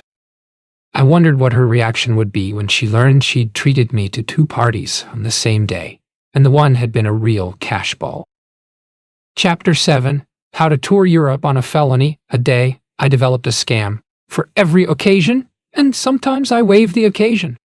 I modified the American banking system to suit myself and siphoned money out of bank vaults like a coon drains an egg. When I jumped the border into Mexico in late 1967, one had illicit cash assets of nearly 200, using the name Jason Parker, and a boarding house address. Within a few days, I received 200 personalized checks, numbered 1, -200 consecutively, in the upper right-hand corner, my name and address, in the left-hand corner, and, of course, that string of odd little numbers across the left-hand bottom edge. The series of numbers commenced with the numbers 1, since Boston is located within the 1st Federal Reserve District. The most successful cattle rustlers in the Old West were experts at brand blotting and brand changing. I was an expert in check number, blotting and changing, using press-on numbers and press-on magnetic tape numbers. When I finished with check number 1, it was check number 3,100. And the series of numbers above the left-hand bottom edge started with the number 12. Otherwise, the check looks the same. Now I walk into the Old Settlers Farm and Home Savings Association, which is just a mile from the Bean State Bank. I want to open a savings account, I tell the clerk who greets me. My wife tells me we're keeping too much money in a checking account. "All right, sir, how much do you wish to deposit?" he or she asks. "Let's say it's a ye." Bank dummies are divided equally among the sexes. "Oh, 5,500, I say." If the teller had questioned the amount of the withdrawal, I would have said that I was buying a house, or given some other plausible reason. But few savings and loan bank tellers pry into a customer's personal affairs. This one didn't. He checked the account file. The account was 6 days old. The in-town check had obviously cleared. He returned my passbook with a cashier's check for 6,500, returned from Los Angeles, where the clearinghouse bank computer had routed it. I invested in another iTech camera and printing press and did the same thing with my phony Pan Am expense checks. I made up different batches for passing in different areas of the country. Although all the checks were purportedly payable by Chase Manhattan Bank, New York. New York is in the 2nd Federal Reserve District. Bona fide checks on banks in New York all have a series of numerals beginning with the number 2. But all the phony checks I passed on the East Coast, or in northeastern or southeastern states, were routed first to San Francisco or Los Angeles. All the phony checks I passed in the Southwest, Northwest, or along the West Coast were first routed to Philadelphia, Boston, or some other point across the continent. My numbers game was the perfect system for floats and stalls. I always had a week's running time before the hounds picked up the spoor. I learned later that I was the first check swindler to use the routing numbers racket. It drove bankers up the wall. They didn't know what the hell was going on. They do now, and they owe me. I worked my schemes overtime, all over the nation, until I decided I was just too hot to cool down. I had to leave the country, and I decided I could worry about a passport in Mexico as fretfully as I could in Richmond or Seattle, since all I needed to visit Mexico was a visa. I obtained one from the Mexican consulate in San Antonio, using the name Frank Williams and presenting myself as a Pan Am pilot, and dead-headed to Mexico City on an Aeromexico jet. I did not take the entire proceeds of my crime spree with me. Like a dog with access to a butcher shop bone box and 40 acres of soft ground, I buried my loot all over the United States, stashing stacks of cash in bank, safe deposit boxes from coast to coast, and from the Rio Grande to the Canadian border. I did take some 288, 15, and stowed it carefully away. I never did cash it, although it netted me a fortune. I liked Acapulco. It teemed with beautiful people, most of them rich, famous, or on the make for something or other. Sometimes all three. We stayed at a hotel frequented by airline crews, but I never felt in jeopardy. Acapulco is not a place one goes to talk shop. I stayed on after the stewardess returned to her base in Miami, and the hotel manager became friendly with me, so friendly that I decided to sound him out on my dilemma. He joined me at dinner one night, and since he seemed in an especially affable mood, I decided to make a try then and there. "Pete, I'm in a hell of a jam," I ventured. "The hell you are," he exclaimed in concerned tones. "Yeah," I replied. "My supervisor in New York just called me. He wants me to go to London on the noon plane from Mexico City tomorrow and pick up a flight that's being held there because the pilot is sick." Pete grinned. "That's a jam. I should have your troubles." I shook my head. "The thing is, Pete, I don't have my passport with me. I left it in New York and I'm supposed to have it with me all the time. I can't make it back to New York in time to get my passport and get to London on schedule. And if the super learns I'm here without a passport, he'll fire me. What the hell am I going to do, Pete?" He whistled. "Yeah, you are in a jam, aren't you?" His features took on a musing look, and then he nodded. "I don't know that this will work, but have you ever heard of a woman named Kitty Corbett?" I hadn't, and said so. "Well, she's a writer on Mexican affairs, an old dame. She's been down here 20 or 30 years and is real respected. They say she has clout from the presidential palace in Mexico City to Washington, D.C., the White House even, I understand." "I believe it too," he grinned. "The thing is, that's her at the table by the window. Now, I know she plays mama to every down-and-out American who puts a con on her, and she loves to do favors for anybody who seeks her out wanting something. Makes her feel like the Queen Mother, I guess. Anyway, let's go over and buy her a drink, put some sweet lines on her, and cry a little. Maybe she can come up with an answer." Kitty Corbett was a gracious old woman, and sharp. After a few minutes, she smiled at Pete. "Okay, innkeeper, what's up? You never sit down with me unless you want something. What is it this time?" Pete threw up his hands and laughed. "I don't want a thing, honest. But Frank here has a problem. Tell her, Frank."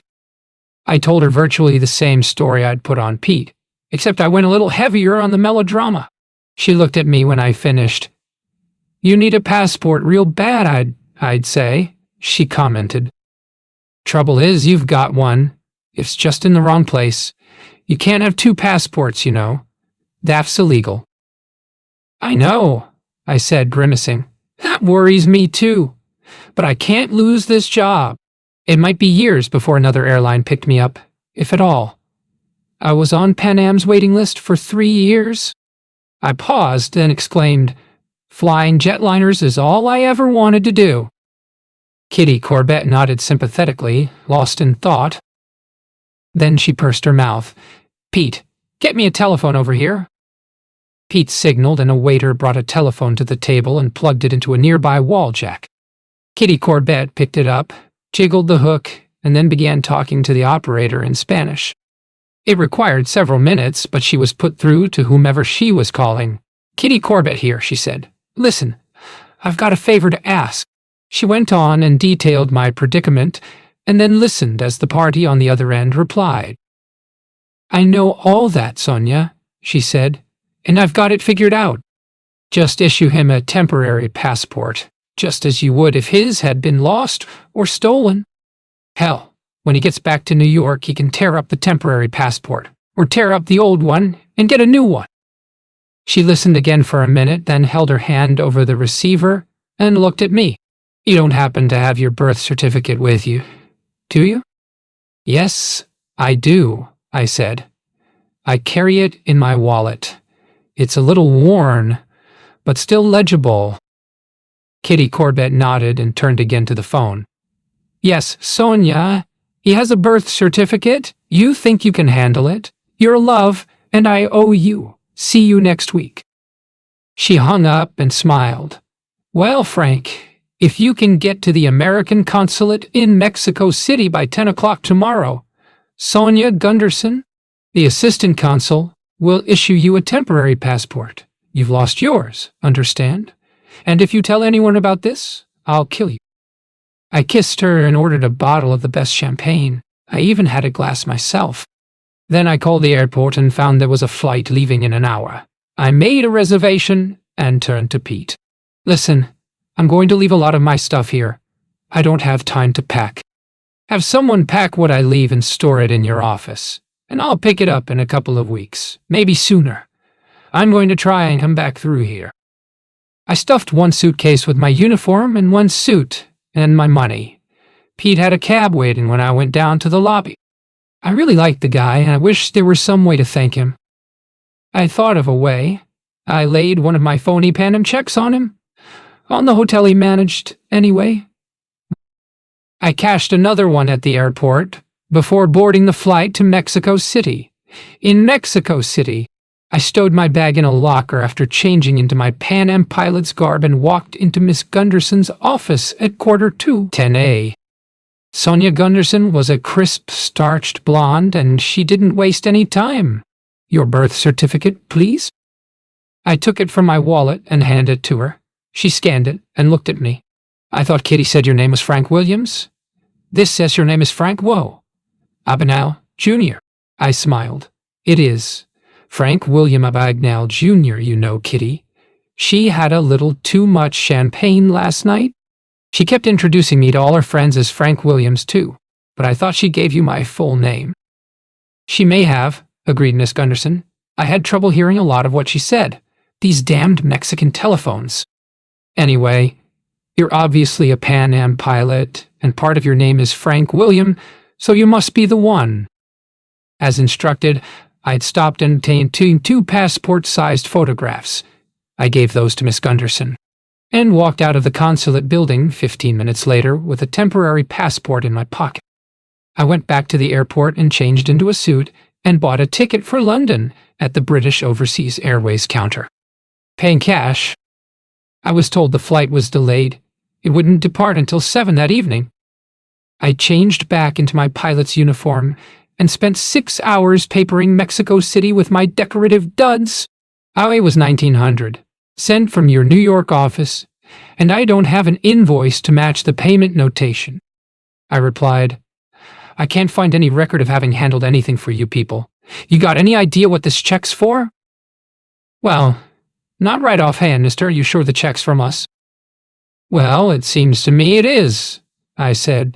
"It's a regular green check with Pan American in big letters across the top, and it's made out to us for 200 per row." "1,000, he said eagerly. "I think you will find our work most satisfactory." He hesitated, seemingly embarrassed. "Monsieur, I know you and my daughter are close friends, and I trust you implicitly. But it's customary that we receive a deposit of 50%, he said apologetically. I laughed. "You will have your deposit this afternoon," I said. I went to a Paris bank, dressed in my Pan Am pilot's uniform, and placed 781.45, which I presented to the nearest bank, garbed as a Pan Am pilot. It was a small bank. Monsieur, I am certain this check is a good one, but I would have to verify it before I cash it. And we are not allowed to make transatlantic calls at the bank's expense, he said with a wry smile. If you would care to pay for the call, he looked at me questioningly. I shrugged. Sure, go ahead. I'll pay whatever the call costs. I hadn't anticipated such a precaution on the bank's part, but neither was I alarmed. And I had inadvertently chosen a time to cash the check, when its worth as a counterfeit could be tested. It was 3:15 p. in Paris. The banks in New York had been open for 15 minutes. It required about the same length of time for the teller to be connected with the bookkeeping department of the Chase Manhattan Bank. The French teller was proficient in English, although with an accent.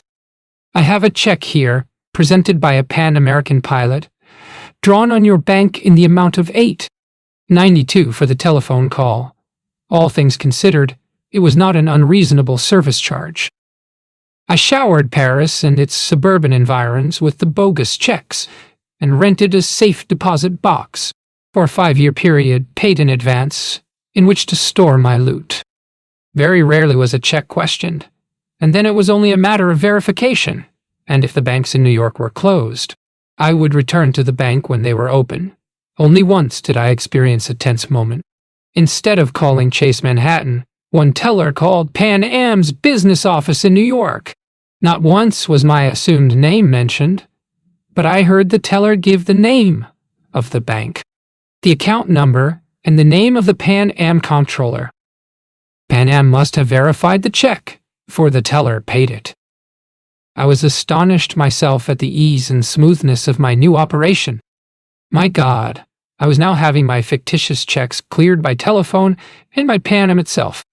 I rented a car, and while Monique was flying, I drove around France, cashing the checks in every village bank and big city treasury that loomed in sight.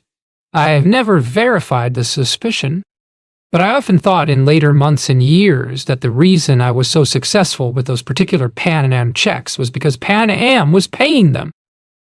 Papa Lavalier received a lot of business from me. I had him make me up a new Pan Am ID card, much more impressive than my own fraudulent one. After a real Pan Am pilot carelessly left his card on the bar in the Windsor. I'll give it to him, I told the bartender. I did mail it to him, in care of Pan Am's New York offices, but only after I'd had Papa Lavalier copy it and substitute my own phony name, fake rank, and photograph.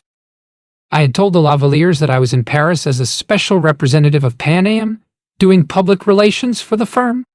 A month after meeting Monique, however, I told her I had to return to flying status as a standby pilot and caught a plane to New York. I arrived shortly before noon on a Tuesday and went immediately to the nearest branch of the Chase Manhattan Bank, where I purchased a $12,200 January 5th, currently outstanding. I must have it right here. Thank you very much. I'm sorry, sir, she said, smiling as she counted out the cash.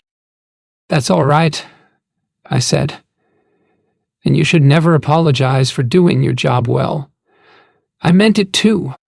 That girl got stung, but she's still the kind banks should hire, and she saved Chase a bundle. I had intended to hit at least 100 Chase branches, but after she made her call, I pulled up on that particular caper. I figured I couldn't afford another call to the bank that had issued the original check. I knew the odds favored me, but I couldn't chance the same bookkeeping clerk answering the phone if some other teller decided to go behind the check. New York made me nervous. I felt I should head for a foreign clime again, but I couldn't decide whether to return to Paris and Monique or visit some new and exciting place. While I was debating with myself, I flew to Boston, where I got myself flung into jail and robbed a bank. The former was a shock, like an unplanned pregnancy. The latter was the result of an irresistible impulse. I went to Boston simply to get out of New York. I thought it would be as good as any place along the eastern seaboard as a point of embarkation, and it also had a lot of banks. On arrival, I stowed my bags in an airport rental locker, put the key in my ID folder, and called at several of the banks, exchanging some of my Pan Am check facsimiles for genuine currency. I returned to the airport early in the evening, intending to catch an overseas flight as soon as possible. I had garnered over 4,800 of it in my bags before checking on what foreign flights were available that night. I didn't have a chance to make my inquiries until late that night.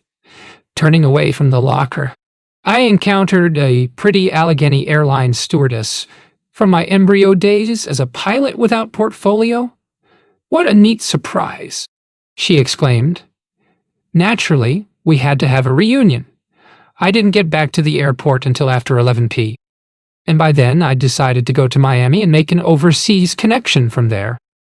I walked up to the Allegheny Airlines counter. "When's your next connecting flight to Miami?" I asked the ticket agent on duty, a man. I had changed into my pilot's uniform. "You just missed it," he grimaced. "Who's got the next flight, National American who?" I inquired. "No one," he said. "You've missed any flight to Miami until tomorrow. Nothing flies out of here after midnight.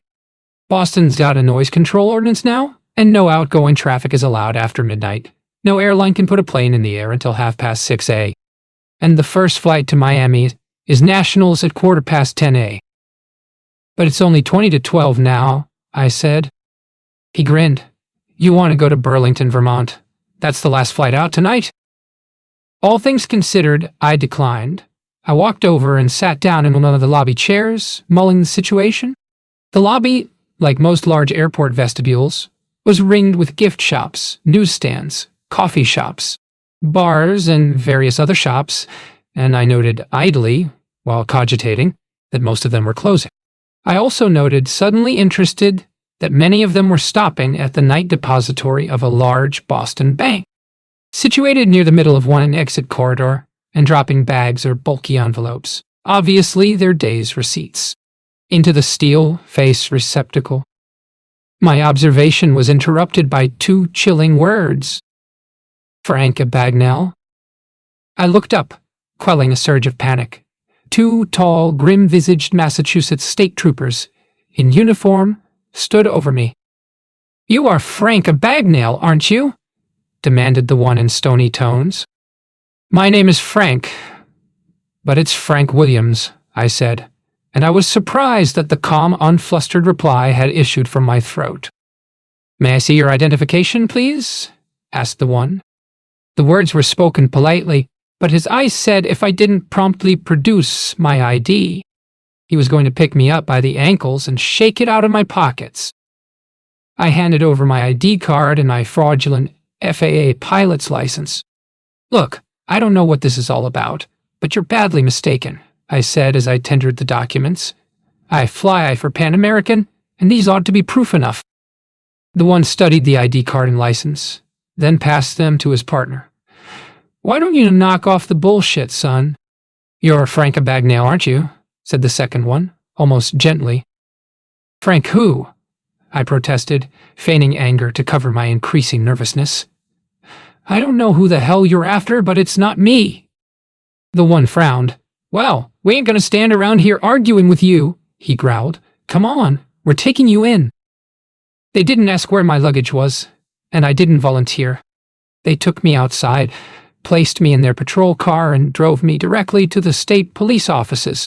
There I was ushered into the office of a harried-looking lieutenant, whom I assumed was the shift commander. "What the hell is this?" he demanded in exasperated tones.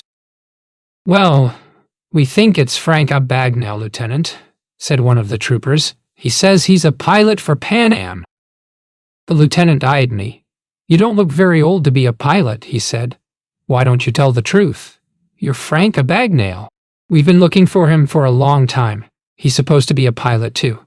You fit his description." "I'm 30 years old. My name is Frank Williams, and I fly for Pan Am, and I want to talk to my lawyer," I shouted.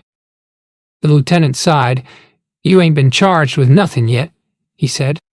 "Take him over to the city jail, book him for vagrancy, and then let him call a lawyer, and call the feds. He's their pigeon." "Let them straighten it out," I protested. "I'm no vagrant. I've got nearly 5,000, he said in a surprised tone. "Sarge says you must have given the troopers a hard time. How much money you got?" My hopes came to a standstill again, just 500, and handed him 100 in cash. That's a bonus in lieu of a kiss, I said, laughing with joy. I'd give you the kiss except for that damned cigar. He drove me to the airport after I told him I was taking the first flight to Miami. This is what happened later. I have it on unimpeachable sources, as the White House reporters are fond of saying. An ecstatic O'Reilly, high enough with joy to require a pilot's license himself, showed up at the jail. A Bagnale, or whatever the hell name you've got him booked under, trot him out, he chortled. He made bond at 3:30 this morning, volunteered a jailer. The sergeant had gone home. O'Reilly flirted with apoplexy. Who the hell bonded him out? He finally shrieked in strangled tones. Bailey, Bailout Bailey, who else? Replied the jailer. O'Reilly wrathfully sought out Bailey. Did you post bond for a Frank Williams this morning? He demanded. Bailey looked at him, astonished. The pilot? Sure, I went his bail. Why the hell not? How'd he pay you? How much? O'Reilly grated. Why, the regular amount, $62,800 in currency. I changed into a casual suit, wrapped the haul in a spare shirt, and drove to the airport, where I retrieved my bags.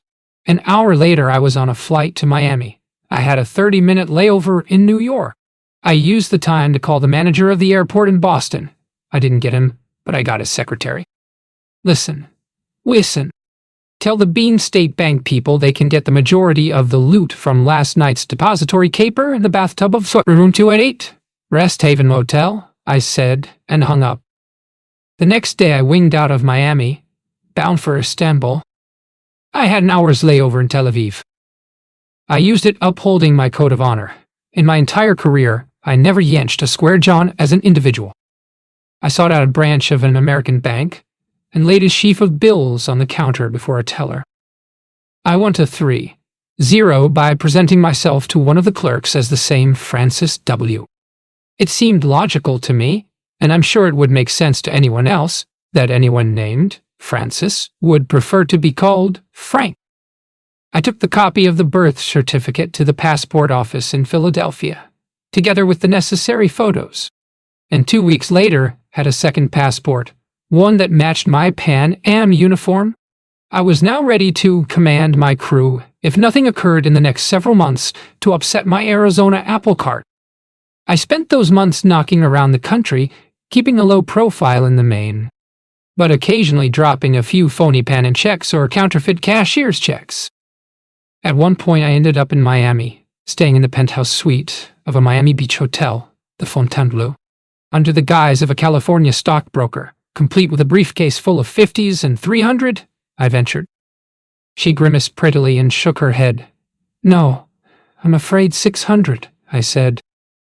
She gave me a coolly speculative look. That's closer, she said. But for a man of your means, I should think it would be higher.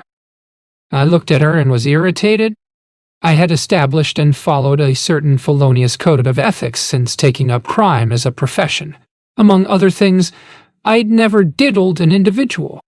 For instance, I'd never purchased a wardrobe or any other personal item with a hot check. Too many department stores and business firms held an individual salesperson responsible for bogus checks. If a salesman took a check for a suit and the check bounced, the cost of the suit came out of the clerk's salary. My targets had always been corporate targets: banks, airlines, hotels, motels, or other establishments protected by insurance. When I splurged on a new wardrobe or anything else of a personal nature, I always hit a bank or a hotel for the needed cash. It suddenly occurred to me that Cheryl would make a lovely exception to my rule. Look, we could stand here all night and argue price, I said. I hate quibbling. Instead of going to my place, why don't we go to your apartment? Spend an hour or so there, and I'll give you 1,000 in my pocket, do you? I said. I'm going downstairs and cash a check. At 3:30 in the morning, she exclaimed. You're not going to get a check cashed for that amount at this hour. You couldn't get one cashed for 1,400. She examined the voucher and nodded. It is like gold, she agreed. Why don't you just endorse it over to me? I declined. This check is for 1,000, and while 400. She dug in her purse and came up with a thin sheaf of 1,400? What was the purpose? O'Reilly is something of a con artist himself. He obtained the full story from her. I don't mind his getting a free piece, she concluded bitterly. Hell, I've given it away before, but that bastard conned me out of 20,000 each. I also flim-flammed the Fontainebleau by paying my bill with a counterfeit cashier's check that yielded me several $100s change. I put the rolls in a storage garage and sent a telegram to the California leasing firm, informing them of its whereabouts. Cheryl was right. It was a lovely car, and deserved better than being abandoned to the elements and vandals. I holed up in Sun Valley, keeping a low profile and an honest demeanor for the winter. As spring approached, I flew back to New York, set myself up in a brownstone flat in an elegant section of Manhattan, and dropped reminder notes to each of my prospective stews. The replies I received assured me that my fictional status as a Pan Am promotional executive was still believed, so I proceeded to fulfill my fleshly fantasy. I knew the name of the Hollywood firm that designed and manufactured all of the stewardess uniforms for Pan Am. I flew to Hollywood and, wearing my Pan Am pilot's garb, called on the fashion firm. I presented a phony letter of introduction to the woman in charge of Pan Am's account, detailed the fictional public relations tour of Europe, and had my explanation accepted at face value. We'll have the ensembles ready in 6 weeks, she said. I presume you also want luggage for each of the girls? Of course, I said. I stayed in the Los Angeles area while the girls' clothing was being fashioned, attending to other facets necessary to the escapade. I paid a call to the Pan Am stores department at the Los Angeles airport, dressed as a pilot, and picked up all the hat and uniform emblems they'd need. I'd had all the girls send me 1-inch square color photographs of themselves. I used the photographs to make up fake Pan Am ID cards similar to mine and listing the status of each as flight attendant. When the uniforms were ready, I picked them up personally, driving a rented station wagon with counterfeit Pan Am logos on the doors, and paid for the uniforms by signing an invoice for them. In late May, I sent each of the girls a letter enclosing an airline ticket for each, tickets I'd bought and paid for with cash, and telling them to assemble in the lobby of the Los Angeles airport on May 26. The gathering of my eaglets was one of the boldest and more flamboyant productions of my post-show performances. I went to one of the more luxurious inns surrounding the airport and booked a room for each of the girls, and also engaged, for the day after their arrival, one of the hotel's conference rooms. I made all the bookings in Pan Am's firm name, although I paid cash for the facilities. I satiated the curiosity of the assistant manager, who handled the transaction by explaining this was not regular Pan Am business but a special feature of the airline's promotion department. On the morning, the girls were to arrive. I donned my Pan Am pilot's uniform and visited Pan Am's operational department at the airport, seeking out the manager of the carrier's carpool. Look, I've got 8 stewardesses coming in at 2 p. today on a special assignment, and I need some transportation to get them to the hotel, I said. You think you can help me out? Sure, he said. I've got a regular crew wagon available. I'll pick them up myself. You gonna be there? I'll just meet you here at 1:30 and go with you, I said. You need me to sign anything? Nah, I got you covered, Jetman. He grinned. Just have one my size. The girls showed up on time and were duly impressed with the gleaming Pan Am crew wagon, which was actually just an oversized station wagon. The pool chief and I loaded their luggage, and he drove us all to the hotel, where he again assisted in unloading their luggage and getting the girls situated. I offered to buy him a drink after we were through, but he declined. I like your kind of duty, he said, grinning. Just call on me anytime. The next morning I assembled the girls in the conference room, where I passed out their ID cards and presented them with their uniforms and luggage. They squealed with delight as they inspected the ensembles and the luggage, each piece of which was monogrammed with the owner's name and Pan Am's logo. There were more squeals of joy as I outlined our itinerary, London, Paris, Rome, Athens, Geneva, Munich, Berlin, Madrid, Oslo, Copenhagen, Vienna, and other European spas. I quieted them down and took on the air of a stern father. Now, this sounds like a lot of fun, and I hope it will be, but we're on serious business, and I won't put up with any nonsense, I told them. I have the authority to discharge any one of you for misconduct or for goofing off, and I will send you home if I have to. Let's get one thing straight. I'm the boss, and you will live by my instructions and follow the policies I outline. I think you'll find my rules eminently fair, and you should have no trouble following them, and therefore no trouble at all. First off, you'll notice that each of you is identified as a stewardess on your ID card.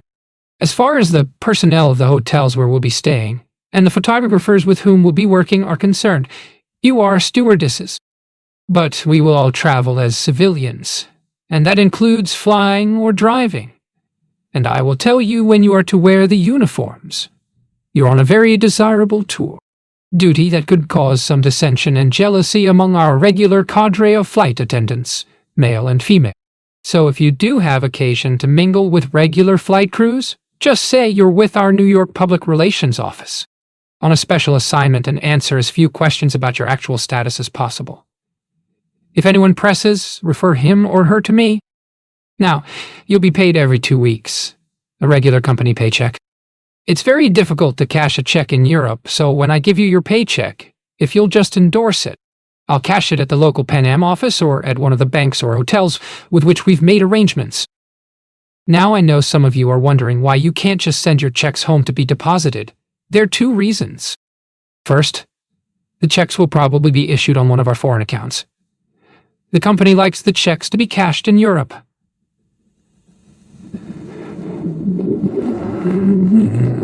Second is the exchange rate. If you cash a check yourself, it will be cashed at the current exchange rate, and you'll usually end up losing money. So I'll cash your checks, give you the cash, and then, if you want to send any money home, you can send a money order or a cashier's check home. Does anyone have any question? No one did. I smiled. Okay then, you're on your own for the rest of the day and the night. But get a good night's sleep. We leave tomorrow for London. We did too, using tickets that had cost me a small fortune in cash. We landed in London in a clammy. Pre-dawn rain, and I instructed the girls to change into their stewardess uniforms before we went to the hotel. I was, understandably, nervous and apprehensive at the outset of my scheme, but I plunged ahead recklessly. I even checked us in at the Royal Gardens in Kensington, gambling that none of the employees would associate Tudball pilot Frank Adams with Pan Am First Officer Frank Williams. I hired a van to take us from the airport to the hotel, and the registration clerk, to my relief, was a total stranger to me. "We're Pan Am Flight 738, I said. We were diverted from Shannon, and I don't know if anyone made reservations for us or not.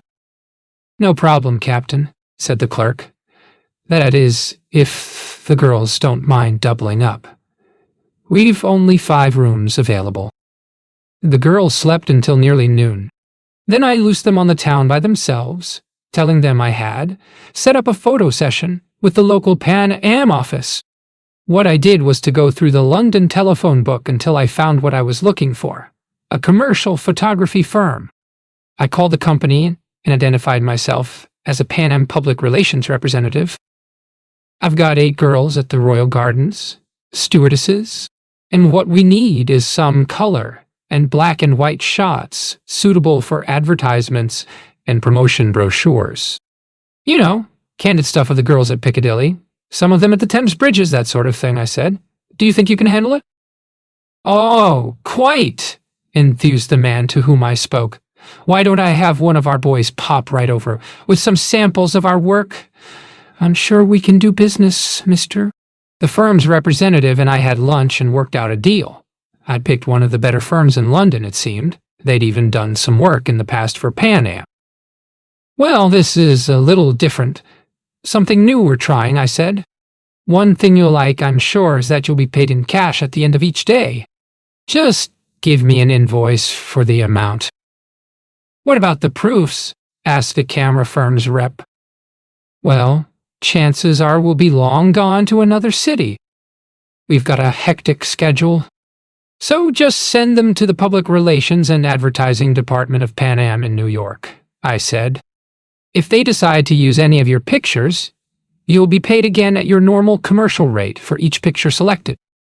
He whistled and raised his glass of beer. That is a different way of doing things, and I like it, he said, grinning contentedly. The next morning, a three-man camera crew in a passenger van loaded with photographic equipment called at the hotel and picked up my 8 fledglings. I didn't go with them, but simply told the chief cameraman to use his own judgment and imagination and return the girls in a reasonably sober and presentable condition. Gotcha, Governor. He laughed and shepherded the girls into the van. I had business of my own to conduct. I had embarked on this illicit odyssey, well provisioned with sinful supplies, counterfeit cashier's checks, products of my own handiwork, Pan Am expense checks and regular paychecks, Papa Lavalier's unwitting artwork, and Pan Am reimbursement authorization forms, pilfered from Pan Am's own stores department, the last more for bluff than effect. There were a lot of factors weighing in my favor.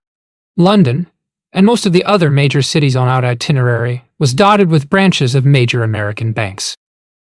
The next morning I gathered the girls in my room and explained the hotel policy on airline crews, then spread out 8 phony Pan Am expense checks for them to endorse.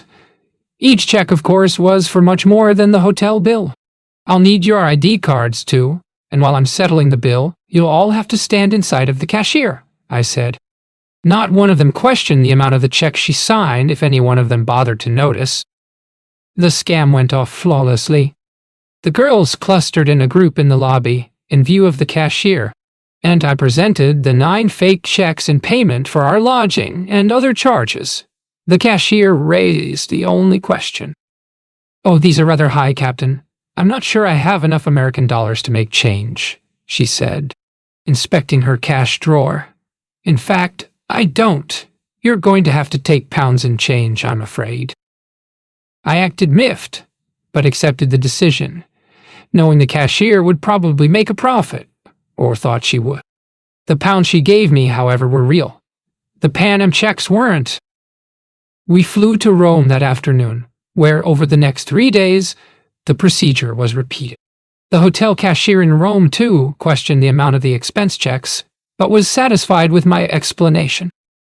Well, I'm sorry about that, I said, but we're on an 18-day tour of Italy, and of course you can give me change in lira if you like. He liked, since it meant a personal profit of some $50 American for him.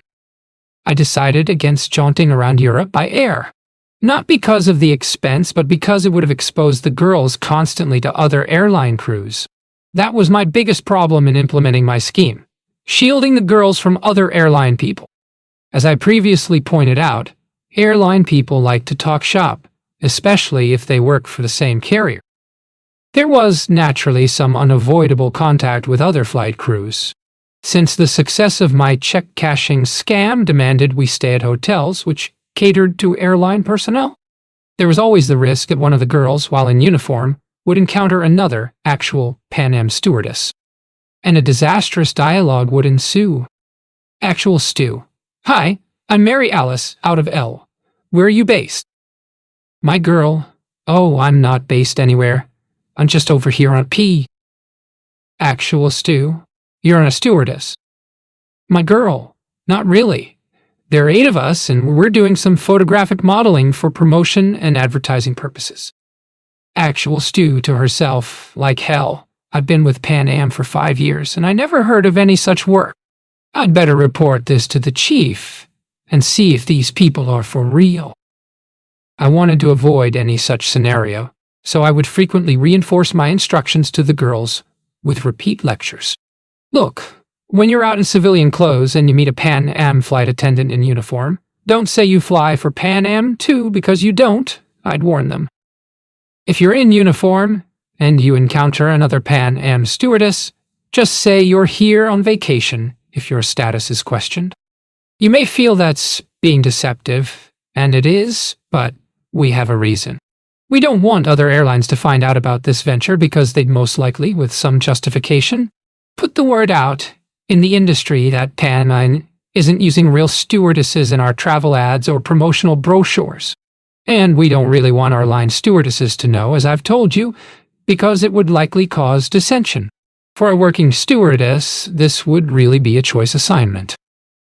The girls cooperated splendidly in that respect, and I rented a comfortable, almost luxurious Volkswagen bus for our meandering around Europe. At times my scheme seemed more like a leisurely vacation than a felonious venture.